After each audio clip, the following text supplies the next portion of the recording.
What's going on, everybody? This is C Double. Um, I've let my account go bad on StreamYard, so I don't have what I used to. So no video or no backdrop.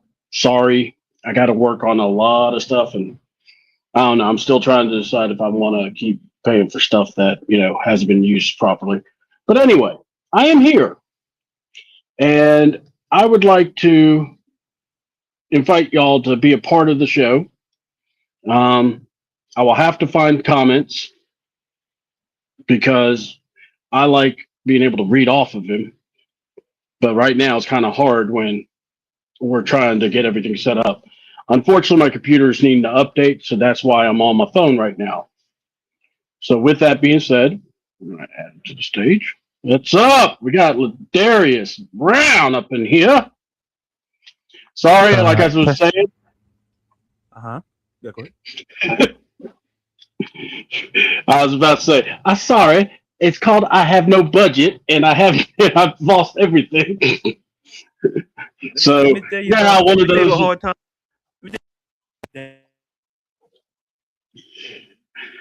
So let me tell you about hard times. Hard times. I ain't got nothing. I got $1.50 right now. Let me do that. Me $1.49, Daddy. I had to pay taxes, Daddy. Exactly. Oh my God. How you doing, my brother? I'm doing well. How are you? I wish I could say I'm doing great. I do. But last week was quite rough and quite emotional. I will get into that a little bit here in a bit. But I get into it now. Last Friday we lost our dog, Ray Ray. He was old. He was 16, and we lost him. So in one of those, he had an accident in the house, and we took him to the emergency room. And that night was really hard, but we've been recovering. And then after that, we've been just trying to maintain everything. 2 days before that, I lost a man that was like a father figure to me. His name is Pastor Charlton. He passed away due to brain cancer. And give me a sec.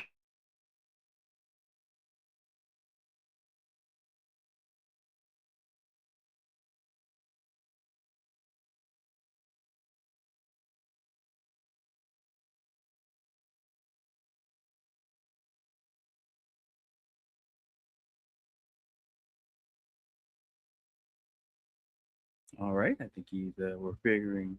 Oh, there we go. There we go. Oh, you're still muted.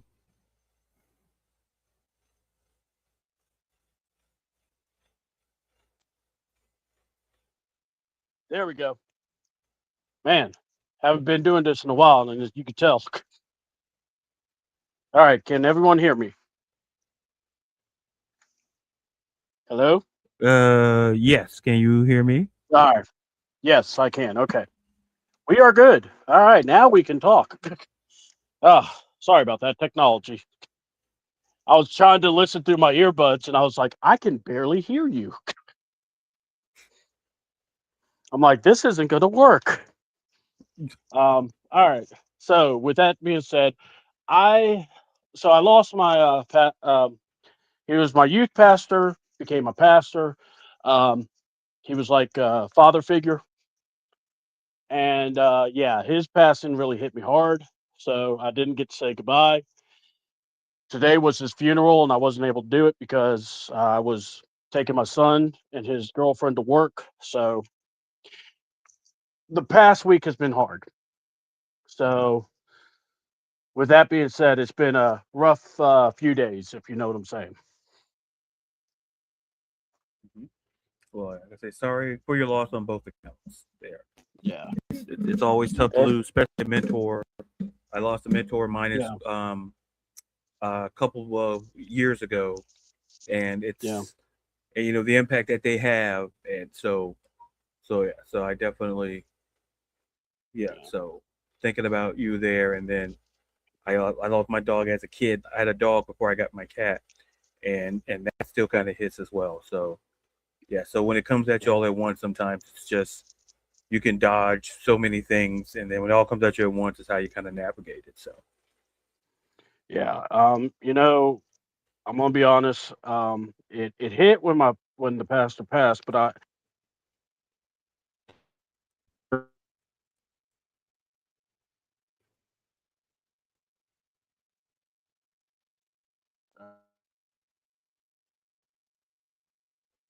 all right, there we go.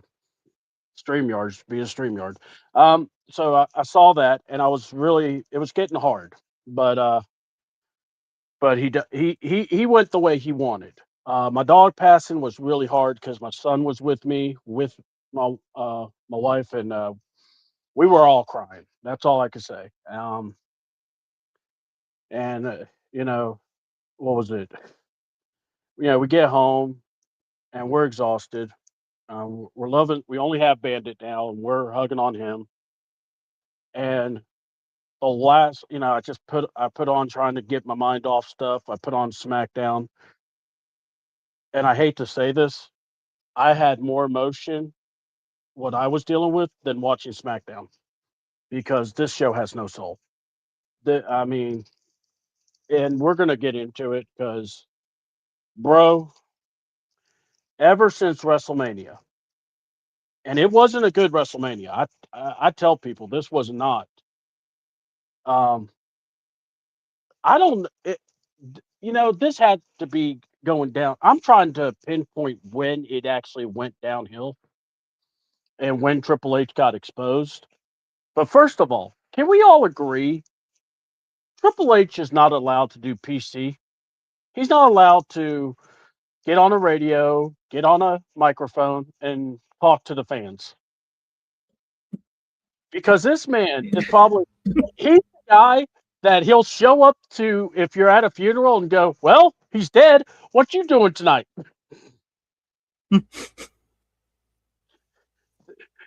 Tone deaf would be a compliment to this man. I, yeah, I think that's I guess my thing is I think if you want to pinpoint where the decline, listen, to me it's pretty easy when you kind of pick up where the decline. The minute, listen, it's TKO. I think the minute there's a difference between when you're publicly and privately a company.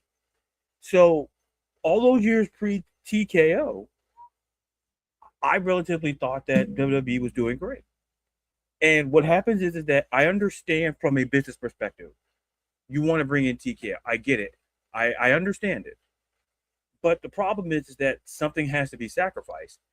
And it's WWE program. And the reality is that to be more specific, you're going to see all the commercials and ads. Well, that's what happens when you become the company that you become. And in essence, I don't have a problem with putting hey, let's put KFC in the ring in terms of I don't have a problem with the marketing. I'm a Popeyes man, but still, but No, that's I just for Popeyes. I'll go to the store and buy I'll go to the store and buy my biscuits, but and it always has some sweet tea on hand, but or liquid beverage, Amen. but going back to but going Or back a to my fire point, hose. yeah, that's it. Yeah, if you want to keep your face, make sure you don't turn it up too high. Just the right amount of. Yeah. You see, that's a lot of water. Yeah, what happened? Hey, what happened to your cheekbones? Well, yeah, pressure. Biscuit from Popeyes. Oh. Yeah, and so to me, that's where the pinpoint to me of the decline became, because at the end of the day, let's be super clear, we're not getting the Attitude Era back. Get it out of people's heads. You got to get Oh, it out no. there. No. Yeah. This is And, well, yeah. Let's start that off. This ain't nothing about the Attitude Era. This right. this So is I even think about that. right to me, what it's about is that when you're watching the product, and you're like, and this I my th- and I'm going to circle to Dan Houser. I didn't like Well, we'll Danhausen's get to him debut. too. I didn't like. I won't go too deep on it then. But what I will say is this: I didn't like the debut at a PLE. I like Danhausen. He was great at AEW. Now when he's doing the Raw and the segments on Raw and SmackDown, I think he's fantastic. And but to pinpoint specifically, it's when TKO is emphasizing the E in WWE. It's the entertainment. Whether we like, to me, I kind of feel, and this may not be a popular opinion, as great as Danhausen is, now we're just kind of exposing him, overexposing. Where it's like, I mean, like did you see Monday night? Yeah, and it's like I can't. It's like, look, when I saw the Danhausen Joe Hendry concert, I'm like, it was kind of like when I read, like I think I read today when Nicki Minaj and like Laura Trump were doing a duet. That's how I felt. I'm like, this shouldn't happen. Like, how about this? I'll put it like this. I saw Mick Foley bark like a dog on AEW. And luckily I watched it on Twitter. But can I tell you, those maybe 45 seconds, that was the longest 45 seconds I wasted of my lifetime. And I said to myself, there's nothing worse that I can ever see again that can ever top that. And then, Lord and behold, 5 minutes of "You Are Cursed" that I had to hear, that my ears got raped, to be honest with you. I really, I almost want to go to SVU because there should be a lawsuit about this. I think we need Olivia and Benson to come in and just check everything, or Stapler. We need him to, because quite honestly, and Ice-T, because you love your celebrities so much, because there was a crime committed and someone needs to pay, because 5 minutes of my time got murdered, of my lifetime, and it was 5 minutes felt like an eternity. Yeah, I thought it was 10 minutes. To be honest, like I said, it felt like longer. It felt like Poor Joe Hendry. I almost wanted to hug Joe. I never felt so bad for Joe Hendry in my lifetime as I felt bad for him there, because he's the afterthought. Yeah, and if what we do know is that the goal was not to put over Joe Hendry. If that was the case, yikes. Here's the hey, it's Craig. My wise man is here. I know I should be in Minneabola. I should be in Minneabola, not Minnesota. Yeah. So now I was about to say, now he's your wise man. Now are you the Beast, or are you now the Brock or Braun Breaker who's looking for your wise man because you've been lost due to Maxine Dupree and the Austin Theory show? You know what? All I gotta say is this: for people out there say Otis can't pull, he pulled Mandy Rose, and that's all I gotta say. Like, look, like, there's nothing wrong with Otis. I gotta go here. That man gave us the best gift face in all the world when he got low blowed. He's like, ooh, ooh, and then I don't know who's in charge of the camera angle, but where his face and where Maxine's face was, I'm like, look. If this was on television, huge fine. Is Netflix? Oh, that's every other show we do. So it's commonplace. So you can assume. Hold on, but we will still censor the word ass. Yeah, listen. You want to say donkey? Like, what do you want us to say? Like I'm like donkey. Like, you know what? Here's the thing. I watched AEW and I heard words of what they said about Mercedes Moné, and I'm sitting there going, they don't censor that, but we're going on Netflix. I love the Netflix. Product. They're not paid. Like, it's on Netflix, where I watched a lot of shows on Netflix, and I'm kind of like, that's the bar. Are we moving? Like, in football, there's moving the chains. It's like moving the bar. Are we just moving the whole house? Like, are we just moving the whole thing? Like, are we just going to move everything? Because, like, you're not even moving the bar. You're not even moving the chains. You're moving because you're telling me that, we can have, we can have other words, the F word, other stuff running around on Netflix. Not a problem. But when we hear that A word, oh man, we got to shut it down. And listen, Man, I go to all right. AEW. Yeah, I go to AEW, and when Mercedes when it was in the ring with Willow Nightingale, and what that crowd said to Mercedes Moné, listen, I didn't hear any censors on TBS. The only thing TBS censors is, yeah. Only thing TBS was like, let them hear it. Only they censor is the movie times. Hey, why would we need 2.5 hours to watch an hour and a half movie? That's my biggest complaint. Like, hey, wasn't Space Jam an hour and like 50? Like, come on. Like, you're deliberately editing it. Like, we know what's gonna happen next. Like, why? It's like you editing down a movie for time. That's what TBS does. That's their crime. This movie's edited for time. You're TBS. You can show the full movie. Like, listen, Black Adam. Listen, I tried watching on TBS, and I'm like, was no better than watching it without the commercials. So I'm like, listen, put all of it in there. I don't care if the like.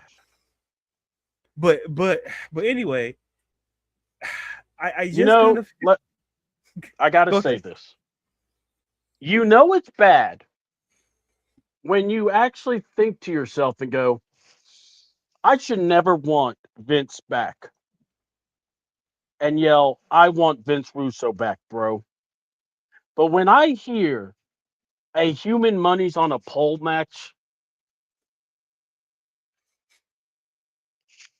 we might as well just bring Vince Russo back. And at least I could get better stories, bro. God dang. So look, just bring back the Bieber cleavage segment. Just bring that back too, dude. Right now, anything would be better. Right now, just bring that because if we're to bring back bad ideas, we can bring that back because that was awful. I mean, if that's the case, bring Tony D'Angelo into his Italian boss days, just randomly. Oh yeah. By the way, I'll take. Yeah, go ahead. By the way, Nikki Blackheart, you got my heart. Anyway. Oh, and I don't know why. Anyway, so I think that grunting noise gave us the answer we needed. I think. Oh. And that too. Two different emotions Yeah. in two different parts. Two emotions. I'm the old guy. All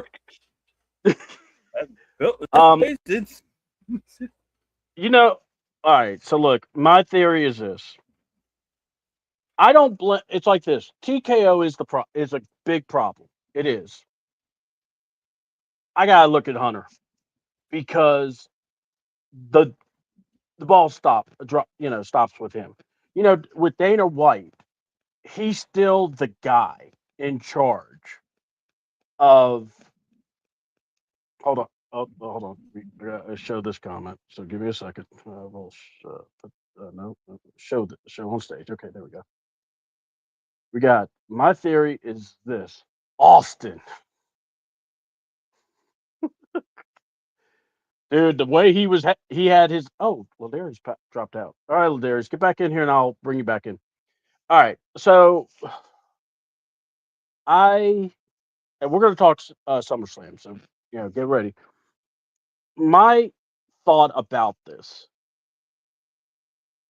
Triple H is the problem. After WrestleMania 40 was. All right, cool. WrestleMania 40 was an easy layup. Let's just be honest. With The Rock and Cody Rhodes, you had Rock, you had Cody, you had Roman, and at that point, hold on. Wait a minute. I think we forgot a name there. I see your name. So Devin, you missed him, and I don't exist. No, I got it. Okay. Well, to be fair, you did Invisible on me, so maybe that's what he. No. He assume I'm in the area. I mean, to be fair, yes, you always should be. We should make it very clear. You are always going to be. If I'm doing a show, Ladarius will always be with me on this. Okay, thank you, Devin. Now I feel better. Yes, Laddie Daddy. You weren't on screen yet. See? Okay. We're all good. See? Okay, we're good. I'm glad, my wise man and I, he took notes too. We all took notes. Okay, go ahead. So, I didn't all mean to right. interrupt. Go ahead. Oh, you good, man. You're good. You know how we roll. All right. So, look, Triple H, WrestleMania 40, he had a layup. All right. He had a freaking easy layup. Okay. And I got my Brock Lesnar SummerSlam 2018. Yeah. I've got something to say about that too, because, Triple H wants us to hate the heels and the faces, but I have a question for old Paul Levesque. I hope Doofus son-in-law, Paul Levesque could answer Mr. Ball Fraud, who now has hair follicles. Um, hey, if I had the money, I'd buy some hair follicles. But I look at this and I go, it's his fault because after WrestleMania 40, all you had to do was create and just keep the ball going. And then we had the whole mess up with The Rock, John Cena, and slowly the women's division. It's like the women's division was The Rock. Bro, have you seen, or let me ask you this, who all's in the women's division on Raw and then on SmackDown? Because when I try to look at heels and faces, I think there's 3 faces and 6 heels on the women's in Raw. And then I don't know who, because we've got one woman that debuted in the UK, but we still haven't seen wrestle, Blake Monroe.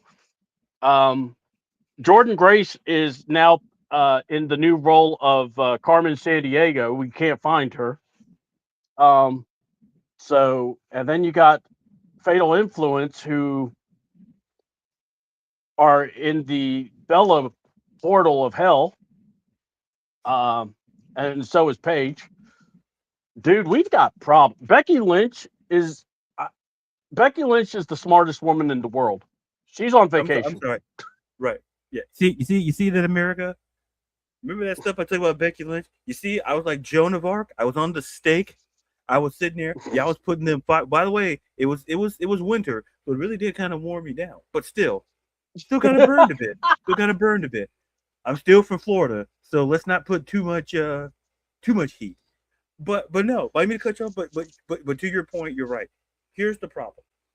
The problem with me as someone who loves the women's division, the problem is I go back to the Liv Morgan situation where I felt that they had a slam dunk storyline with either Liv and Roxanne or Liv and Raquel. Well, the Raquel thing got solved because she's the new IC champion. But you have something with Raquel, with Roxanne, because my whole what's the channel? Yeah, that my wise man, that dumb ESPN thing. To answer your question, Amen. It's the dumbest thing. Real quick. So they're not doing it for SummerSlam. So hallelujah. yeah, yeah. So basically just go on your ESPN app, watch it, or better yet, pirate the damn thing, because ESPN don't deserve your money. We hear. Yeah, I went there. Yeah. See them speaks for himself. I speak for me. Because listen, it's lonely at the top. It's lonely at the top.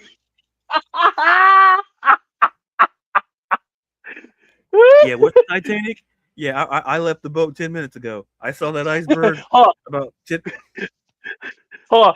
Ladarius is on the boat, but I'm looking at him going, "What's up?" Oh shoot! I thought I left you behind. I'm like, Oh Jack, no, I'm hey already buddy. in.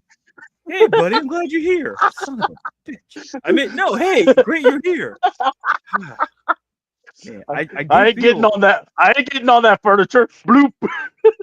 Man, I did. I did count the sandwiches, and I was short too. So now it makes sense now. I was gonna blame nature. You know what? Good. I'm glad it went to the But Oh God. but to the point, they have something. And let's see, Devin says there's still going to be millions of commercials and pointless breaks instead of backstage. Yeah, and see, Oh here's the thing. yes. And here's the thing, and it ties into the point with Roxanne Perez. Storylines, you could have built something with there, because my biggest thing is that when essentially Finn Balor was kicked out of the Judgment Day, who brought in Roxanne Perez?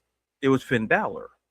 Remember Yes. when Liv was still on hiatus, Yeah. and now that Finn's not there, and then essentially you saw, I don't remember, but when they attacked Finn, she hesitated because she Yeah. She realized did. she did it because she realized she was outnumbered in the ring, first of all. And I said there was that hesitation. I'm like, you could capitalize on that because my thing with Triple H is the capitalization of great storylines is where you can get something going. Where I put it like this, I will defend I'll defend Maxine Dupree going to the Judgment because you do. I believe that more factions should have at least one female member in it. I do believe in that. If you're not, or I believe in the case that you need to have an all female faction. And there's no excuse to say that, oh, we don't have the means to do it. You have plenty of female superstars there. You can do it. So now by putting Maxine Dupree with the Judgment Day, I believe this is the perfect opportunity if you want to swing, say you want to bring Becky Lynch back, and listen, people don't like it. People don't like it when I say it. Bring her back as a face, or you could call or you could include Jordan Grace to kind of get something going. Because the problem is in the women's division is that you don't have enough bodies and you have to maximize it. And when I look at the women's interim ladder match, I think that's a great idea. And there's two people out of that whole group who I think can make a case to win, in my opinion. But circling back, I know I'm talking in circles here, but going back to, the storylines and whatever, I put some of the blame on, Paul Levesque, but I put some on, listen, the company he works for.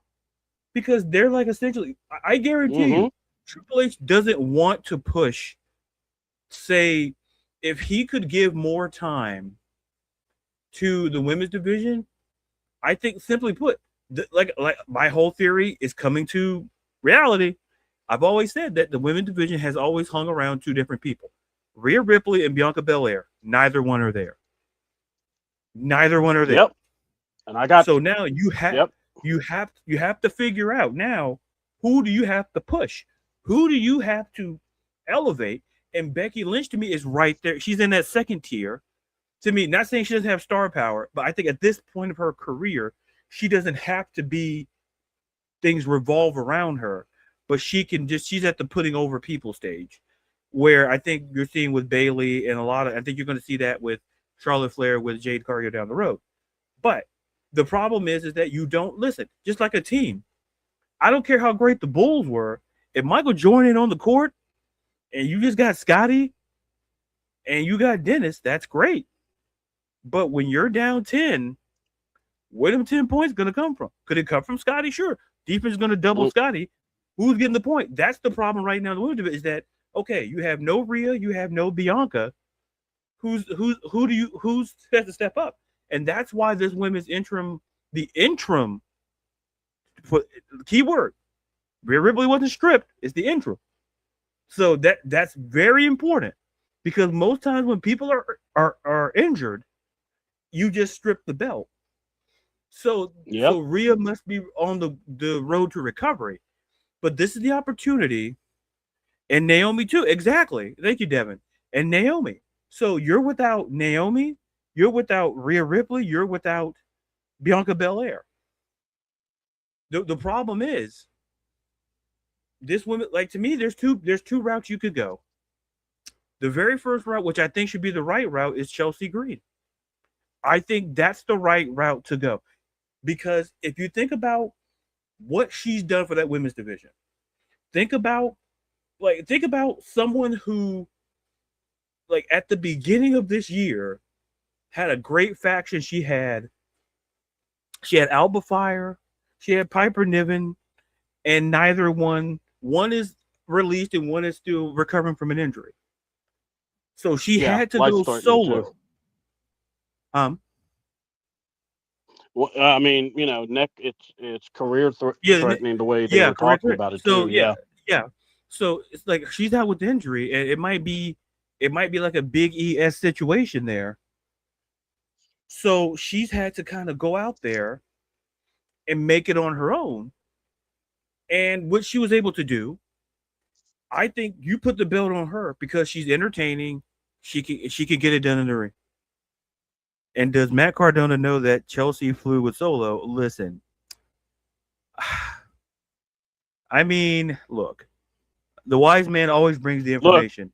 Look. I mean, she flew solo. She flew together with. She flew solo in a way. Maybe it's a look, sign of something. But you know, look. we're not. Solo, look. I have it on good authority. Solo told Cardona, "Don't worry, we're going to get you some good action figures." And he's like, "Take her." And if that was the case, man, we've set back a lot of things, a lot of years. Honey, why'd you let me go with Man, Solo? don't. Like, babe, we're talking. Babe, this is limited edition. What? I mean, look. Let's be honest. We all know that Matt Cardona has an addiction for action figures. So I mean, I'm not going That's to a very stop it. I mean, I wouldn't yeah. know nothing about that. I wouldn't know nothing about that. No, that's that looks, that looks, it's normal, and Yes, yeah. there's worse addictions to have, and I won't use names, I, but we all know the addictions I'm talking about and the people with the difference. But yeah, but yeah, to answer the exactly. wise man's question, I did hear the same thing, and I was in first class, and I was like, they want to come to first class with you. I'm like, no, I like my space, and Yeah. you know, I have the leg room. I get unlimited chicken nuggets. So clearly, I was not going to. They said we have So steak. you were sitting next to Yeah, Dominic?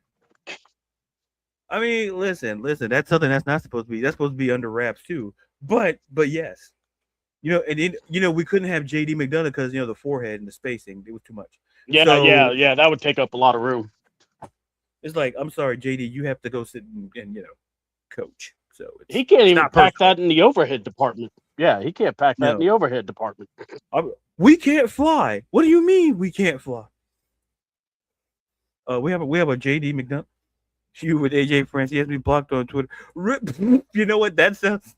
You That know what, sounds like Curtis? AJ Francis. I was gonna say that checks the box because listen, out of all of Joe Hendry's great concerts, I'm not gonna say that's one of my favorites, but it's low key one of my favorites. Oh Yeah, no, it's that is it, one of my favorites. Yes.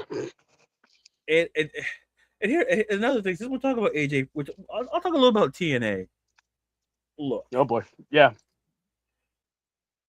what I will say is this. Um, I like the women's division. I love it. I think there's a main event problem there potentially because if Mike Santana Mm-hmm. now Cruz Santana, a lot of work went into the name change there from WWE. I like the name because he came up with it. That's Well, the whole yeah. reason why I'm not like Yeah. mad about it. Once again, You know. yeah, but still, like that's what I said. You Yeah. see, people think, "Oh, I didn't say nothing negative." You see what CW's trying to do. He's trying No, to set me up oh against. no! It's not you. It was actually He's other. trying to book a match. He's trying to book a match between me and Cruz Santana. Oh, the Cruz Montana? You mean Or is it? Cruz Montana? Yeah, Montana. It's Cruz Yeah. Montana. Look. Well, listen. Well, I'm just saying I drive a Fortosa, California. So there. Sounds like a Hi, welcome exactly. to. Oh wait. Oh yeah. Hi. Hi, welcome to Carland. We have the Cruz Montana here. Great for So mileage. wrong. I Hey, can't believe I did you need that. to hit cross country. Get you a Cruz Montana. Cruz Montana. 5,000 now, down. now when we watch this man wrestle, we're gonna keep having that in my back of my head now. Hold on, better than Royce Keys. Are they naming after I'm cars? here. Because like Hold hey, on. My favorite thing. Hold on. There's a guy on YouTube. His name is BC Amplified. Look, if you guys listen to him, it's God be with you because he's way like on another level at times. But when he calls Royce Keys Peyton Royce Keys or Peyton Royce Lost Keys, I keep laughing. I can never stop laughing on it. I'm like, dude, you need to stop. That's wrong. yeah, and then Um, yeah, they sound like cars. Like if Cruz Montana is a mid-sized SUV, the Royce Keys, it sounds like a luxury car. That it's not quite a Mercedes, and it's not quite a BMW. It's within your budget. It's like a Royce Keys sounds something that's in your budget if you want to be fancy. And let's see, Craig it's says a fair. Yeah. Bring back the Shockmaster. Let's get that name back in the Master Shock. That's what they would call it. Hunter Triple H block. Yeah, let's just call you Master Shock. Master Shock coming to. He's gonna be like Veer Mahan coming to Raw. 3 years later, and then when he shows up, when he finally shows up, he ends up getting released. Yeah, he's like, I'm here. Ah, man, you didn't get the email? What are you talking about? Yeah, we let you go. I didn't promote it. You know how many Marvel movies came out since the last time I was promoted on this thing, and you're kicking me out? At that time, GTA 6 was an afterthought. Before now GTA 6 is here, and you know what? I'm done. This is bull. But to Craig, go ahead. I'm sorry. Go ahead. Yeah, look, here's the thing about the women's division. WWE has imported and gotten a lot of top women's talent. So to say that the women are not good or they're sub levels, here's the problem. Yeah. It's booking. This is why I want to go back to that. First of all, if you haven't saw, tonight's main event is actually going to be the Hell in a Cell match between Oba and Brock. So Lesnar. Thank you. I got that from my wife's man. That's the way he would do it. Yeah. So, hold on. I got a couple of messages here. So let me just pop this up on here. All right. One of the best. Okay, we saw that. Hold on. Got that. Oh, Devin says, peace and love, brothers. We're headed to camp. If y'all have a pre-show tomorrow, I'll be here. Devin, thank you for joining, man. Always great to see familiar faces. And so, exactly. I don't know. We might or might not, depending. I think we can. I have no problem. Yeah. It's not at 5 a.m. So Triple H came on. No, I won't do that to you. But I will say that Triple H got on Busted Open Radio. And by the way, folks, if you haven't heard, WWE bought Busted Open Radio. And it's crock of crap. They now are, a wrestling show that was independent and was able to speak their free opinions. Now they own them and basically trying to shut them up. That's my go at it, because if you watch now, I've never seen Bully Ray smile the way he has. I thought I was watching that movie Smile with everyone smiling, because Bully Ray had that smile on. Tommy Dreamer, I don't know where Triple H begins and Tommy Dreamer ends. So that should tell you something with that ridiculous haircut. Look, I'm happy for Dave LaGreca. Look, if it was any of us, we all probably would have done the same damn thing. All right. I'm not, and this is Sirius bought them out. Okay. Exactly. No, hold on. Look, no, Bubba Ray never accomplished as much as Charles Barkley has. So I reject that notion. At least Charles Barkley is intentionally funny. At least Charles Barkley hosted SNL. So a couple of, I think he's one spot away from being a 5-timer. So unless Bubba Ray, hi, I'm Bubba Ray. I'm hosting SNL this week. The musical unless I hear that, we're not gonna hear it. He's never going to be on that level. That's like people saying LeBron's going to be Michael Jordan. That's never going to happen, folks. Look, he already is on that level. He's on that level. He's past him. Hold on. He's on it because he. Yeah. Because I'm going to tell you right now, no, he's not. I'm telling you right now, Sixers finals, lock it. Hold on. Yeah, you're right. Hold on. Who's going to be healthy by the time they play? We're not talking about health. They're going to get there. All right. There'll be some injury. LeBron's gonna throw. Hold up. I'll say it. LeBron will throw everybody and his mama under the bus. He'll be like, "Nope, we couldn't do it because they screwed me over." But yeah, but to Craig's point, they are boosting up Bubba Ray a bit. Here's the problem. I didn't mean to cut you off. But see, you brought up a very good point that I think has to be addressed. Yeah. Because I think people in the comments are thinking, "Oh, they sold out." No, serious and WWE. Like, listen, I think people have to understand. Like, is WWE literally bought the message? Sure. Because here's the thing. WWE understands that there are podcasts out there that talk against them. And notice that when this merger happened, a couple of people were asked not to come back because those were the more outspoken individuals that were part of the rotation. Or like, I love Thunder Rosa, but since she's AEW, she was not going to be there. As great as she was on there, and you could kind of see the people when the merger came through. You could kind of see that, okay, am I saying, to me, the problem is this. And, WWE has to understand that most people have to understand. And that even, I don't know what political, but a certain leader in a position of power has to understand. You can't censor everybody. The reality is that one of the big things and one of the most important amendments when we talk about the Constitution and when we have that conversation, we talk about the freedom of speech. Understand what WWE buying out, Busted Open or about SiriusXM. Listen, they tried to control the narrative. And then with Triple H talking about, oh yeah, well the fans understand. No, we don't have to understand. We know your product's not great, so you tried to buy the message. It got rid of the people who were counter to your message. Understandable. It's really no different than a certain leader who didn't like what a certain late night show host did and tried to go after him. Mm-hmm. The problem is that if you don't like the message, deal with it.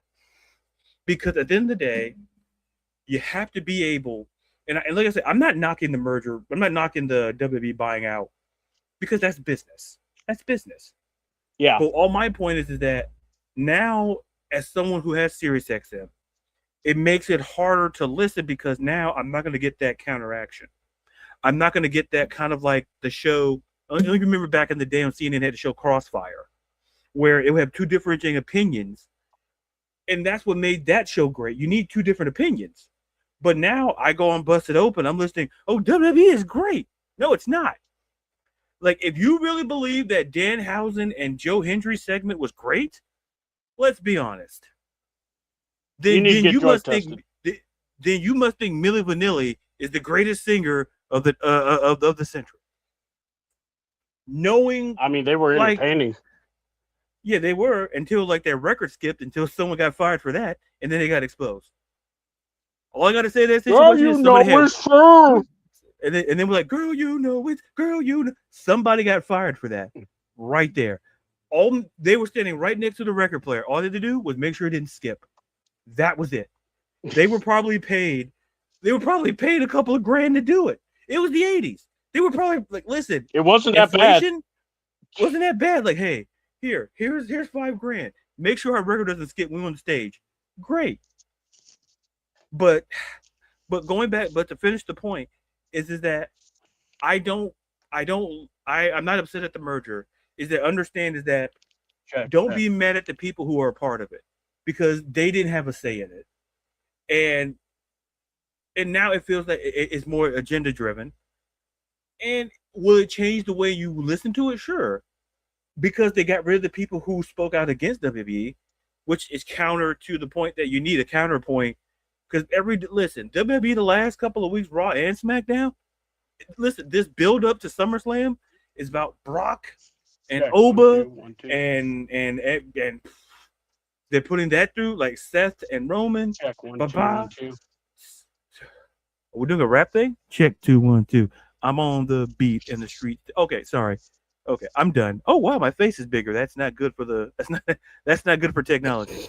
But there's two of you. Oh man, you double me, then we got to get a bigger screen. But yeah, I've said enough. But But yeah, go ahead. I knew you had a point you wanted to say, so I'll let you go back to your point. All right.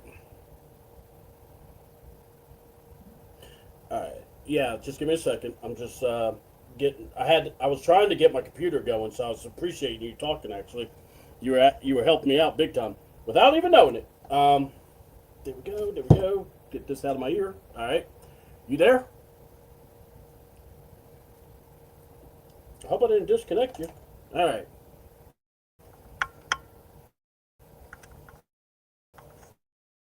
Check. Okay. Here we go. Can everyone hear me? Good. I see my lights are moving, so that's good. All right. Finally, getting on the computer now. Let's go to where we were talking about originally.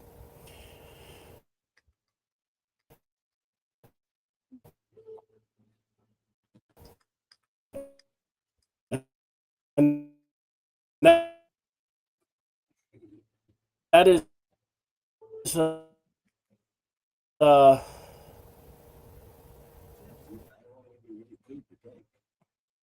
here's the thing. Dave LaGreca and them, they were interviewing Hunter. All right, there we go. So Triple H made it very clear. Matter of fact, fine, because I made sure and tweeted about it because I was so aggravated. Biggest match in the company. Well, okay. Like I said, I have a lot of things to say about the card. All right, and by the way, we're gonna retreat.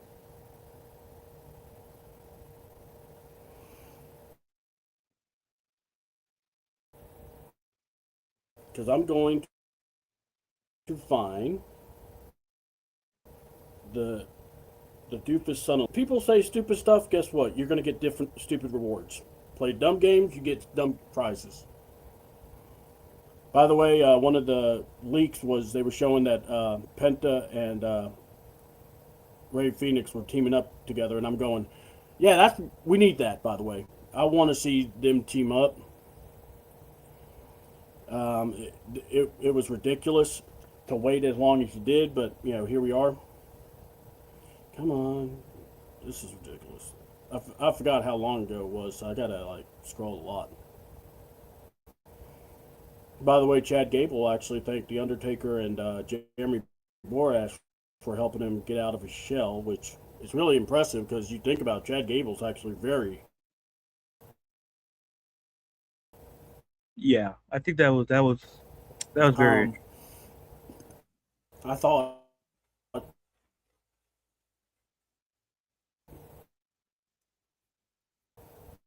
he was already pretty good at, All right. I'm trying, man. I've tried, dog. By the way, I cannot wait to see the Charlotte and Alexa hot ones. If they're as funny as the other ones, I can't wait because Yeah. no matter what, I always like when they get them by pairs. Looking forward to the Nick Aldis match. I'm looking forward to seeing what Gunther and, what him and Gunther... Okay, hold on.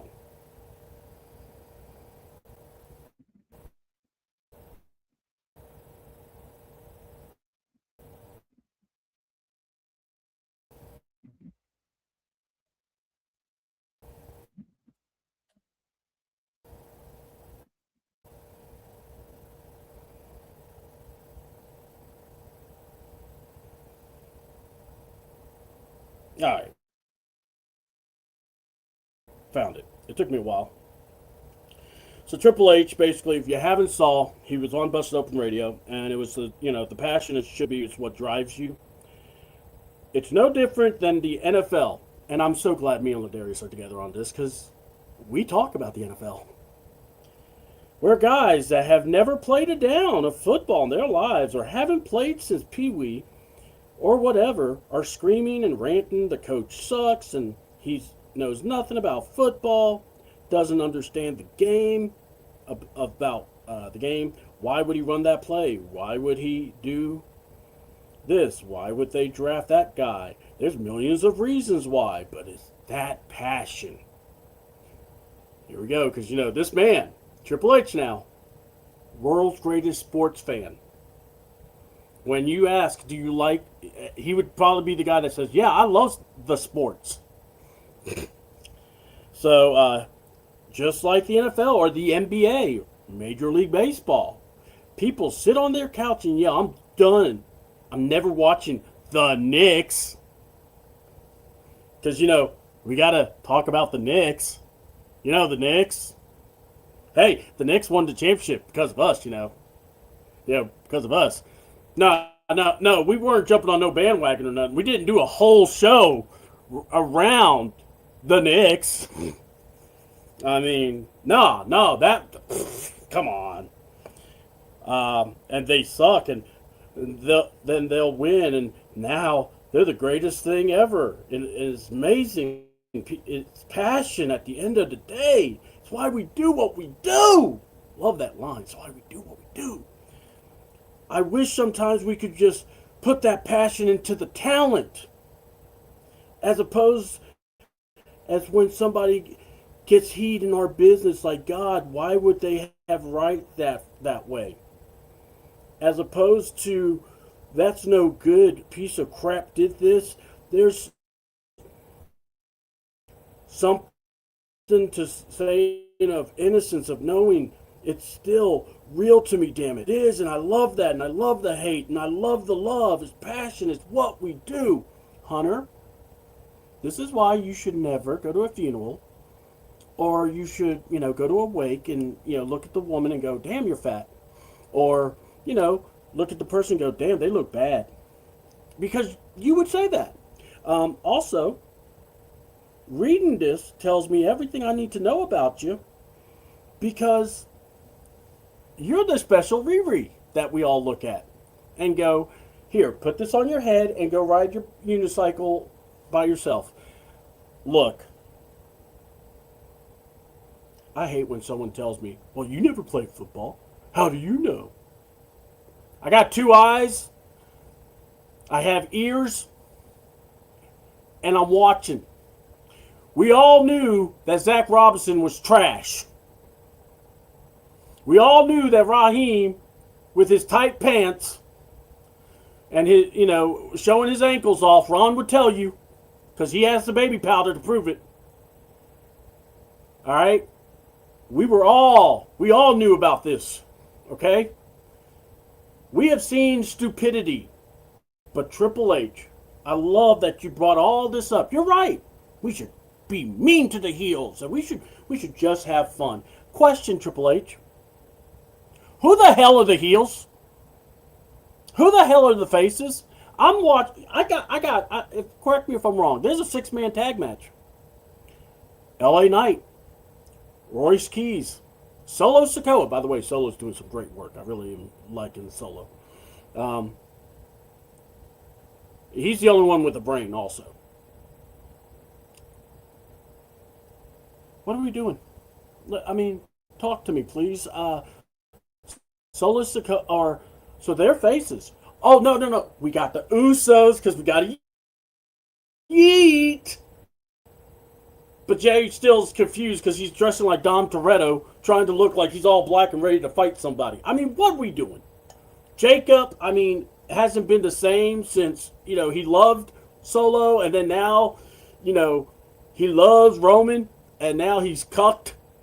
The Tongan death grip is supposed to be a feared move. Give it back to Haku. Because every time you've used it, you lose.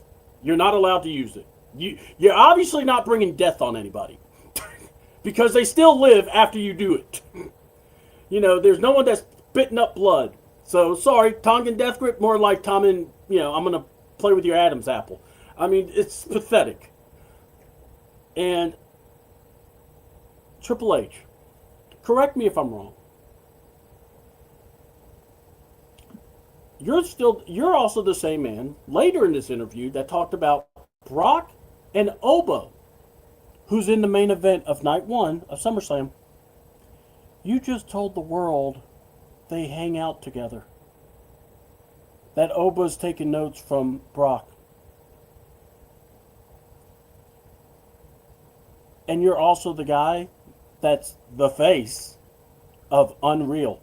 I've heard the intro, and I'm going to remind people of it. People think they're the stars, but we're the ones that write it. And you wonder why people hate the writing and blame the writing? 3 seasons of Unreal, dummy. Yeah. And I'm going to tell you, I'm sick of it. And they have ruined the women's division. They've ruined the tag team division. We ain't got no tag teams. You got 3 tag teams. I'm not calling Priest and Truth a tag team. They're not a tag team. They're just 2 guys hanging out together. All right? Let me show you my best friend. That's what they are. Then you got a tag team, another tag team. And then on Raw, it's just division because we keep knocking everyone out. I mean, I can't blame the Street Profits because the reason I'm not bringing them up. And look, I've seen the video on Instagram, by the way. Angelo Montez. Bros. I mean, I've heard of friends being sync. These mofos got their wives pregnant at the same damn time. And they did this thing where they were going to learn how contractions actually feel. Let me tell you something. Keep that shit away from me. I don't need that. I don't need that lesson. All right? I don't care if my wife was like, come on, let me do that. No, F off. I don't want that. I can already mentally feel it, okay? But, oh my God. They did 5 rounds of paper, rock, scissors. Ladarius. They literally did the exact same thing. They knew exactly what each one was going to do. And they kept going, and they would, every time, to the point that Bianca was like, I've never seen where 2 guys were that in sync. And she goes, well, obviously, they got us both pregnant at the same time.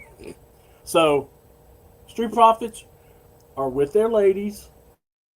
I think they're about to be due. If not, Bianca's going to still take pregnant pictures, and thank you, Jesus.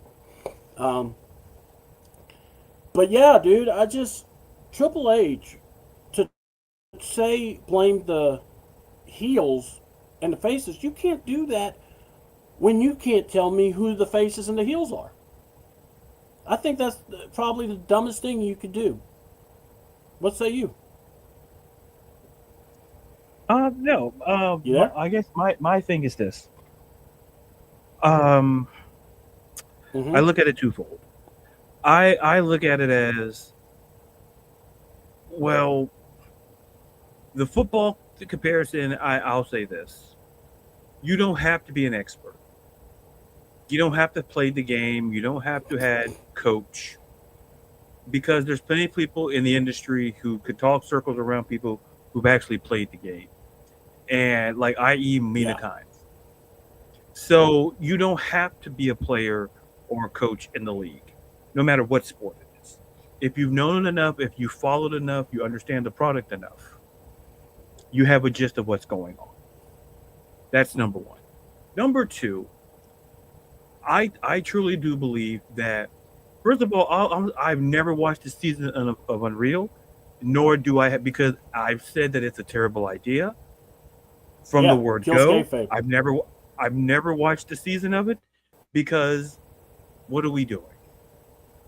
That's just basically if you're a magician and you're doing the same, here's how I pulled that rabbit out of that hat, or here's how I made that person disappear. I don't want to know. That's the allure. You're taking away the allure. There's some things I want to be in the dark about for the sake of entertainment. For the sake of, I want to enjoy it. That's why I don't knock the people behind Unreal. I don't watch it because, to your point, Oba and Brock hang out. Well, guess what? Charlotte and Jade do too. Mm-hmm. So Charlotte, I know. But again, Charlotte and Kia. Go ahead. That, to me, that's different because, see, in this world with the IG and Twitter, Well. If I see them no, post it, I get that, because they're friends. Well, I get well, that. yeah, well, but you're I not. didn't finish my point. You're the head Senator- of this company. Go ahead. Yeah, true. But no, I see where you say it's different. But here's why I say it's the same. It's the same thing because he's talking about the same thing. Okay, if Oba and just be like social media has ruined a lot of kayfabe.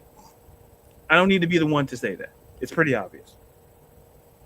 It has destroyed. Like to me, I don't care one way or the other because I'm like I expect them to hang out when you're around people long enough, and if they're enjoyable to hang out, yeah, why not? Like, oh yeah, TV, I hate you, kayfabe. Like, oh, real life, we're going out to Olive Garden, which I'll never. No, I'll tell Olive Garden story for another day. But the point is, what he talked about. I mean, Tony D'Angelo might give you a discount. You know what? He can. I'd rather have. You know what? No. He can give me a 95% discount. No one's ever asked the question. What happened? Hold on. No one ever asked the question. Tony wins the title, but no one ever asked, is the restaurant still open? That's pretty selfish, I think. Oh, no, it went under. It went under. I saw to it. It went under. I wrote some bad reviews. I said, hey, why does this pasta sauce taste like ketchup? It went everywhere. I heard their noodles. These are great value noodles. These aren't Borelli noodles. The ketchup. These are great value.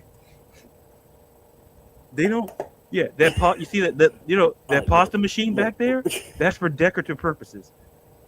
Just like when no. I'm going to off-brand here. You know what really pissed me off? With Subway had a commercial say, these some of my guns said, "Oh, we have a meat slicer." How the hell were you cutting the meat before you did that? My guy, like, you're promoting that you. So wait a minute. Follow-up question: how the hell will you cut? Did you just leave it in the back? Or maybe we should put it on front so everybody can see it. Yeah, maybe you should have. Because when I go to Publix, I go to the deli. You know what I see? I see all the time. I see the meat slicer. So when they're there, it's right there slicing up my pepperoni, they're slicing up my salami, they're slicing up my gabagool, they put it on my Italian sandwich. I see it. That's the way it should have always been. So you're telling me Subway, who's been in existence exclusively as a sub sandwich, took decades to figure out, hey, we need to show the meat slicer? Put that on Unreal. That's their meat. Hold on. Well, yes, but hold on. You never notice when you were talking to a sandwich artist, they would get the meat and it's like in a pre-packaged thing? You never noticed that? Yeah, nobody questioned it. So like nobody said, "Hey, how did you do that?" You think they put like let's go to Subway Unreal and show how they got it done. Like literally same thing. I don't care to know because we're already done. Just you take that wrapping and you just put that and you already have it predetermined. So if my ass comes in there and gets an Italian, you have all the meats there for the Italian. I come in there with a Philly cheesesteak, you have it lined up there. You have the bacon. How the hell is the bacon that way? Don't get me started with that because that's microwavable bacon. Stop the lies. I'm thinking you should go. But listen, if you didn't have a meat slicer, I imagine you don't have a skillet to fry the bacon either. But anyway, that just really irked me because I've been going to Publix my whole life and they've always had a meat slicer. They've never promoted it. It's just naturally assumed that when you go to a deli, that there's a meat slicer. A place that cuts meat. So I assume Subway, hey, how do you guys cut that meat? Yeah, they don't show the meat slicer. Now they want to promote, oh, we have a meat slicer. What the hell were you doing it by hand? What are you doing with it? Did you have a blacksmith? Right, I'm with you. Come and go. Bzz, bzz. No, you know what? I'm not defending it. No. It's just like I said. You know. Since we're here about Olive Garden, let's talk about Olive Garden. Listen, boy. No. See, I went to the Bob Carr Performing Center in Orlando. We saw Phantom of the Opera. And so we stopped by Olive Garden. Mind you, this was 2005, 2006. So this is over 20 years ago. Okay. So, anywho, I'm sitting down, and I said, well, let me get some, like, lasagna. And I forgot, and it came to the... I said, that lasagna came out too damn quick. Because first of all, y'all got a whole. So listen, it's like cafeteria back there. You got a whole pan of lasagna, and you just cut me a slice. You threw it in the microwave. See, this is the stuff Gordon Ramsay was talking about. You see, when I was like, oh, they just put it in the microwave. Yeah, Gordon, yeah. Or when you watch the show with John Tapp, or you watch Bar Rescue, it's stuff like that. Like, Oh man, this should be fresh. Look, I always love a good John Taffer yell. Yeah, it's wrong. Listen, I was with John Tapper. I said, listen, what is this? This is Stouffer's. This is not Olive Garden. And then you charge me a gratuity tip? Gratuity for what? And now that I think about it, them and Subway, I'll still go to Subway because at least Subway has the decency to admit, yeah, maybe we should have talked about the slicer sooner. Yeah, no. Olive Garden, until you admit, unless you have a chef back there cooking that lasagna, you put that in the microwave. Because ain't no way you gonna tell me, oh, this is fresh. The only thing fresh you got there is the breadsticks, and even that is sus. The only thing fresh but you got there is the salad. Because you bought it in a bag and you just put some Olive Garden stuff let's put some red onions in it that are really purple, and let's put some croutons. So do you even make the croutons? Oh no, you probably buy them too. You know what? At least McDonald's and Burger King can say that they buy the patties and they just cook it very well. They admit that. But listen, the moral of the story here is if you're Subway, I don't care if you're listening, Subway. You know, Subway, I'll get myself some Publix from that. Because here's the thing.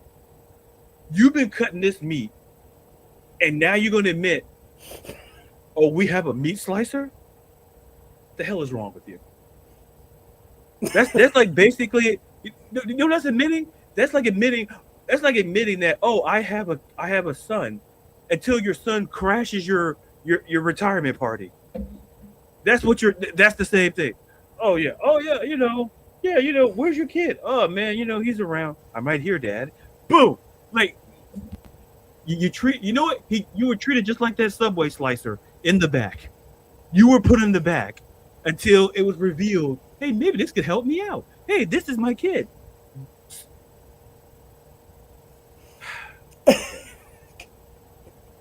That still irks me. Because every time I go to any deli. It doesn't have to be Publix. It could be like a Winn-Dixie. It could be I see the meat slicer.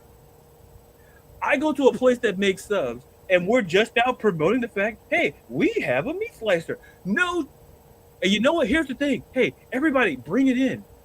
Bring it in. You know how to get those fountain drinks? Hey, bring it all in. They have a fountain machine. That's like them saying, now with the fountain machine. Yeah, because I always wonder how they got that soda, and how did they get that soda out so fast? That's like Burger King admits we have a fountain machine.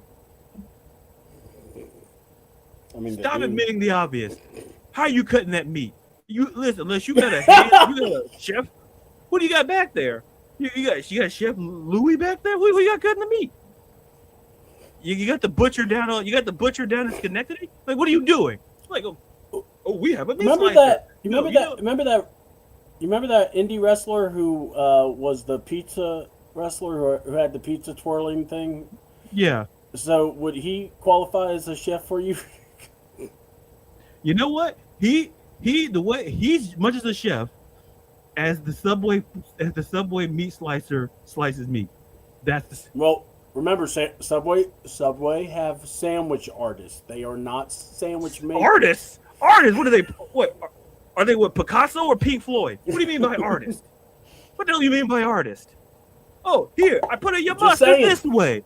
No, you put your mustard this way. I'm gonna put your mustard this way, and your mayo. Let's do a stitch pattern. Just put it on the sandwich. You're an artist. Beautiful. You know who's a real artist? I'll tell you who's a real artist. I'm telling you something. You know who needs an artist? Popeyes for them biscuits. Get an artist back there to make them biscuits not hard. Because they're fresh. No, they're not. You put them under that hard ass lamp. and you want me to believe if you put chicken under the lamp, fine. But I can't believe, I don't know why that irked me, but the sandwich artists? Well, you know what? If they're sandwich artists, you know what the people at Publix are? You know what they are? They're What's masters of their craft. That's who they are. Oh wow, If- master if- craftsman. Oh, here you go, sir. And they know the right amount of oil and vinegar. Like, it's sexy. It's sexy live art. What those guys do at Subway? You know what they tell me at Subway? Oh, we don't have the meat. No, go get that slicer. Don't lie to me. Go get your ass back there, get that slicer. You tell me you ain't got a lump of that salami back there? Stop it. That irked me when they did a whole. You remember they did a commercial about that? We have a meat slicer. Hell, what? Did Jared? Yeah. Did Jared? Listen, Jared ain't been in the company in 20 years. He's not bankrupting y'all. What are y'all doing? Well, we don't talk about Jared no more. Like we don't talk about Bruno. Listen, I'd rather talk. Listen, We don't talk about Someone Bruno. rather We talk don't about- talk about Jared. yeah, you know what? Because listen, two things that could have been. No. Hey, let's promote Jared, and then, but you know what? We should really promote this meat slicer. No, Jared's a star, and then you Jagoffs. Yeah, he does, Craig. He's already got a meat slicer back there too. He's been lying this Actually, whole my time. father-in-law. Hold on. My father-in-law actually had a meat slicer, and we had to sell it. See? Of the See? what you call it? You But that see? was Now- when he passed, because he had a whole lot of stuff. That's a man. to That's a get rid of. man right there. You- He admitted. You know, He admitted he had a slicer. Subway was ashamed of it. Subway is like that. It's like that guy. It's like you know what it is. It's like that movie. She's All That. dude. If I Subway- knew that they needed, hold on. If I knew they needed a meat slicer, I would have sold it to them. I wouldn't have sold them anything. I said, Subway. Listen, if Jared Fogle keep y'all company bankrupt still, then someone needs to put it on credit. Like, stop. Y'all got money for a slicer. Go put it on credit. Do what millions of Americans do. Put it on the credit card, and you figure it out later. Yeah, get 10 of them. Get 10 of them. You know it's gonna be funny. We're gonna watch wrestling tonight, and there's gonna be a Subway commercial. You listen. You know what? I'm gonna put in. They heard what I said, and I'm doubling down. And by They're the gonna way, show you that hey, meat slicer. is this you damn right? It's, you know, Craig, you damn right. This segment, listen, unlike Blue Chew, unlike there you go. I'm gonna ad lib it. I still look good in that suit, man. That's a good suit. It's beautiful. Here's the suit, thing. man. When you need the stamina to go all show long, don't go to Subway because they'll lie to you. Blue Chew, it's the truth. Unlike Subway, Blue Chew will keep you going all the time. And guess what? Your meats will be in better hands than Subway's. No meat sweats here. Blue Chew. Craig getting it. That money. But I forgot what the hell I was talking about before I got sidetracked by. Oh, anyway, yes, I remember the Yeah. bookmark. The point is, going back to Triple H ain't the Unreal thing. Here's the problem. I've never watched it because, like I said, I want the allure. Okay. Yeah, And then, yeah, like, and same here. Same I- here.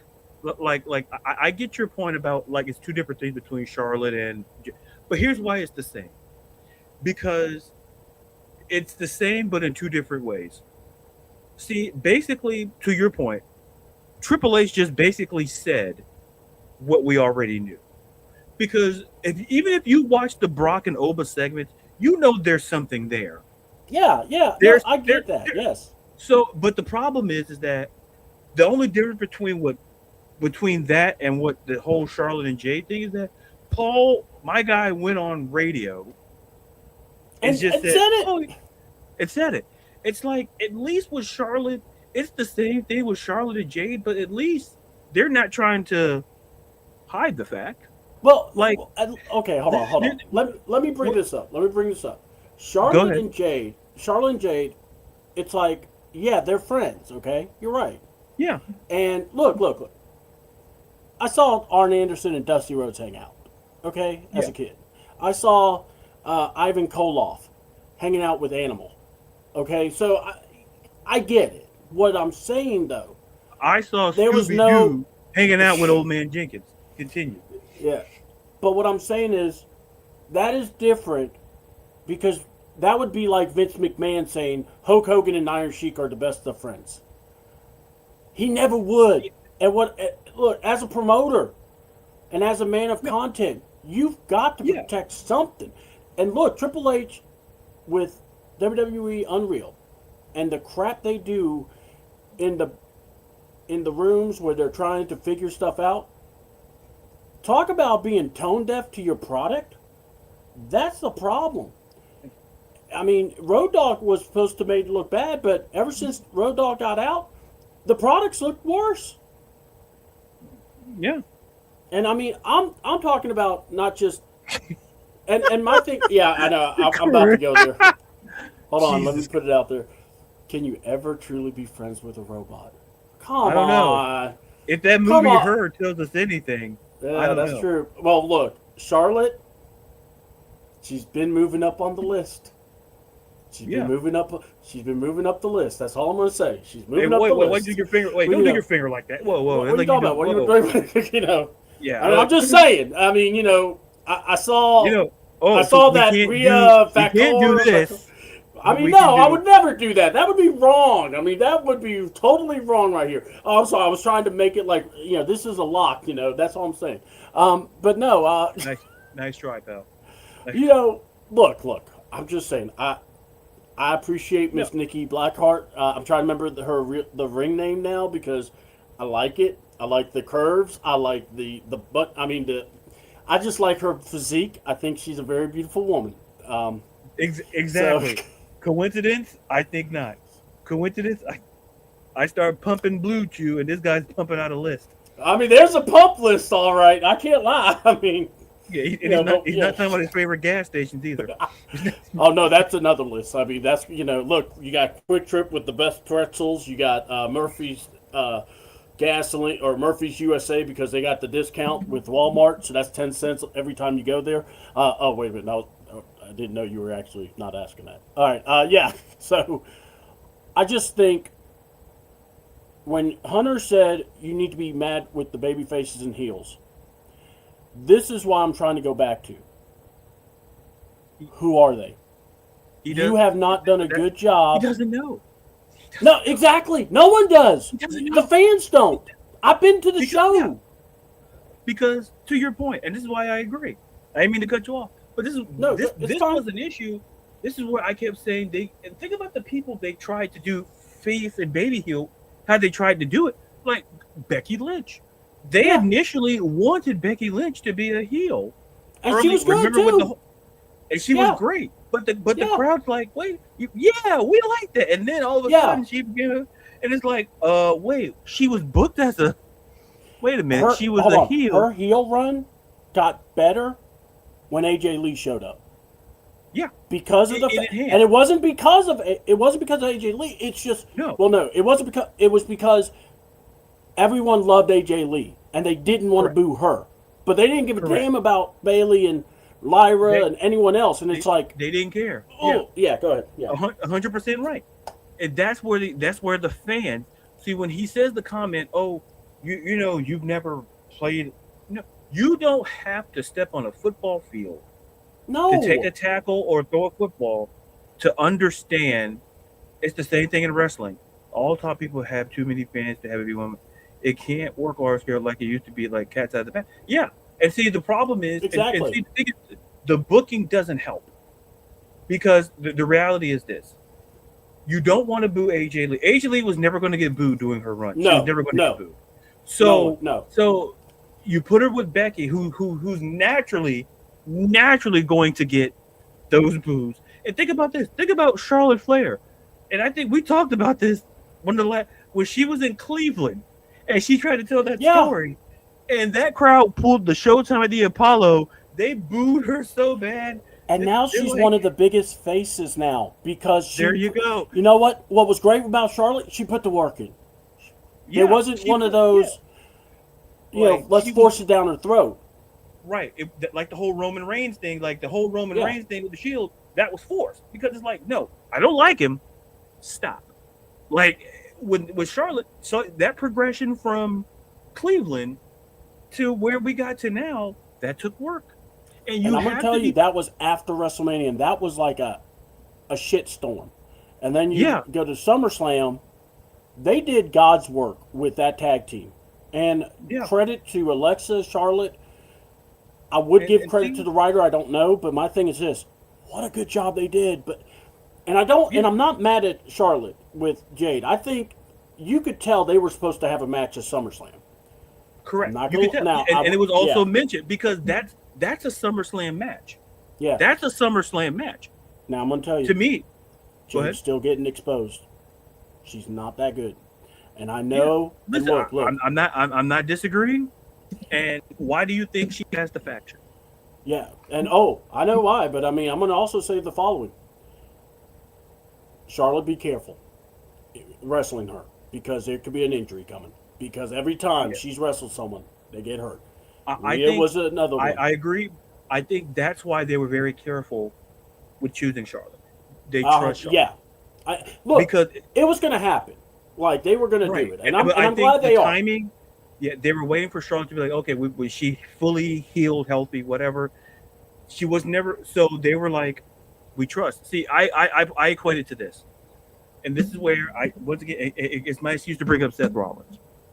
I tell people this: when Cody Rhodes came back, his mystery opponent, who did they choose? They chose Seth Rollins because you trust Seth with the. There are certain wrestlers you trust with the moment. You trust to put over somebody. You trust to make them look good. You trust them, and I think, like I say, Becky, Seth, Charlotte, Bayley, basically the four horsewomen sans Sasha Banks. They all fit into that category of we can put you over or make you look good. It's the trust. You also got to throw in Rhea because I'm sorry. I was cut off. I was cut off by Rhea Ripley's attorney / lover before I was able to fit. Hey, buddy, might hear you. Oh, we know. Listen, you're the one that leaked the photos. I'm like, that's not a good idea. I step out of the room for 5 minutes. Problem about that. Hey, C-Double, I got the pizza rolls. What the hell did you do? I just should have ordered food. I would have been in the room at the same time. To be fair, there's a song called that Rhea dedicated to me called "That's Why They Call Him the Streak." You know the things you learn in this show. Yeah, no, but seriously, but you're right about the four horsewomen, bro. We got it, and we'll talk about Bayley because I don't know what's going on. This woman should be being used still. Yeah. And it's all after Saturday Night Main Event. It's like, okay, we don't see her, and I'm like, what the hell? Yeah, it hurts. It's awful because the time she didn't make the WrestleMania call. It's like this. It's like you're a basketball team, and you're down 3 players. So you're down 3 players. You're supposed to have, I believe, 12 active players. So why you out here giving time off to 3 other players? Oh, we can't play them. What? The hell you mean you can't play them? Hold on. Bayley. It's like also going. Yeah, we are 3 players we don't have, but yeah. Hey, you and your homeboys, come on down. You can play. You never played before? It's okay. Come on down. Great. Hey, can you shoot? Great. All right. That's okay. Just pass the ball. They won't know that you can't shoot. Hey guys, they can't shoot, but we're just gonna pass the ball. Exactly. And here's the reality.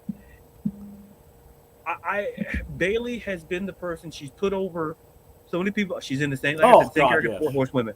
The problem I have is that now people are creating these rumors that she's going to AEW, she's going to the. I'm like, we got to stop. We have to stop because here's the thing. As much as AEW is coming up as a product, we have to understand the reality. Bayley is understanding that she's seen how people left the company to go to AEW. She's also seen them people come back to WWE. Yeah, exactly. So is it really the cost risk benefits of doing that? But that's a different conversation. My thing is that with Bayley and the work that they did, her and Lyra, I would have liked to see Bayley and them explore that when she did that, that the split Two-Face personality thing. Yes. Yeah, I enjoyed that because I'm like, this is what I said when she was with her and Sasha Banks. It's just like, give and us this was during something. the Thunderdome era, and I said to myself, man, if they put Bailey as the heel, my God, And they did an amazing job with Bailey and Sasha. They did it so well, and it's kind of like, because for the first time I said, am I actually feeling bad for Sasha Banks? I'm not supposed to feel this way. And but not you just know that, why? Bailey just got that's it the out. Beauty. Yeah. And that's the beauty. And then I think when she came out with the new thing, she destroyed the wacky inflatable arm tube. Yes. It's like this is it. And then when she formed the faction with Io, excuse me. Yeah, with Io and Dakota Kai, the damage Dakota control. Kai. Yeah, not the ones in Spider-Man. Yes, but and I'm like, look how great of a job that was done. It's like she put over two people that, like, for Dakota Kai at that point of her career, she killed it in NXT, didn't get respect. Io Sky, same thing, wasn't getting respect. Yeah. And what does Bailey do at SummerSlam? Let's bring out this faction. And it was done well. And they kept it together for a good while. Yes, and that's the key. And that's what I say about, for a female faction specifically, it worked. And that's why I say you could do another one if you do it right. Because or start incorporating more women to these factions. Because I remember eons ago when we talked about when Roman Reigns was on their run that he did, we even talked about putting like Tamina in it. Yeah. And we were like, because you had Rhea in Judgment Day, and it just made that group more intimidating, and it made she gave that group much more credibility. Oh God, yes, and it's like if you would, and that I love you bringing up Tamina, or Naomi, but especially with Naomi the way she is now or was before she got pregnant. Could you imagine? That would have been oh my God, that. Look, if she's in the bloodline now, I got to go here. That would be must-see TV because she would even challenge Roman. You think you're going to curb, her attitude? I want to see it. I want to see her call Roman Reigns a heifer. That would be hilarious. But or her goes, what? Am I done talking? I mean, but I just, all right, she would. Oh, she would just destroy Jimmy. Oh yeah. Not Jimmy, but Jay. Oh God, I would pay money just for that. Anyway, what aggravates me is like, so let's talk about the Rhea Ripley's injury.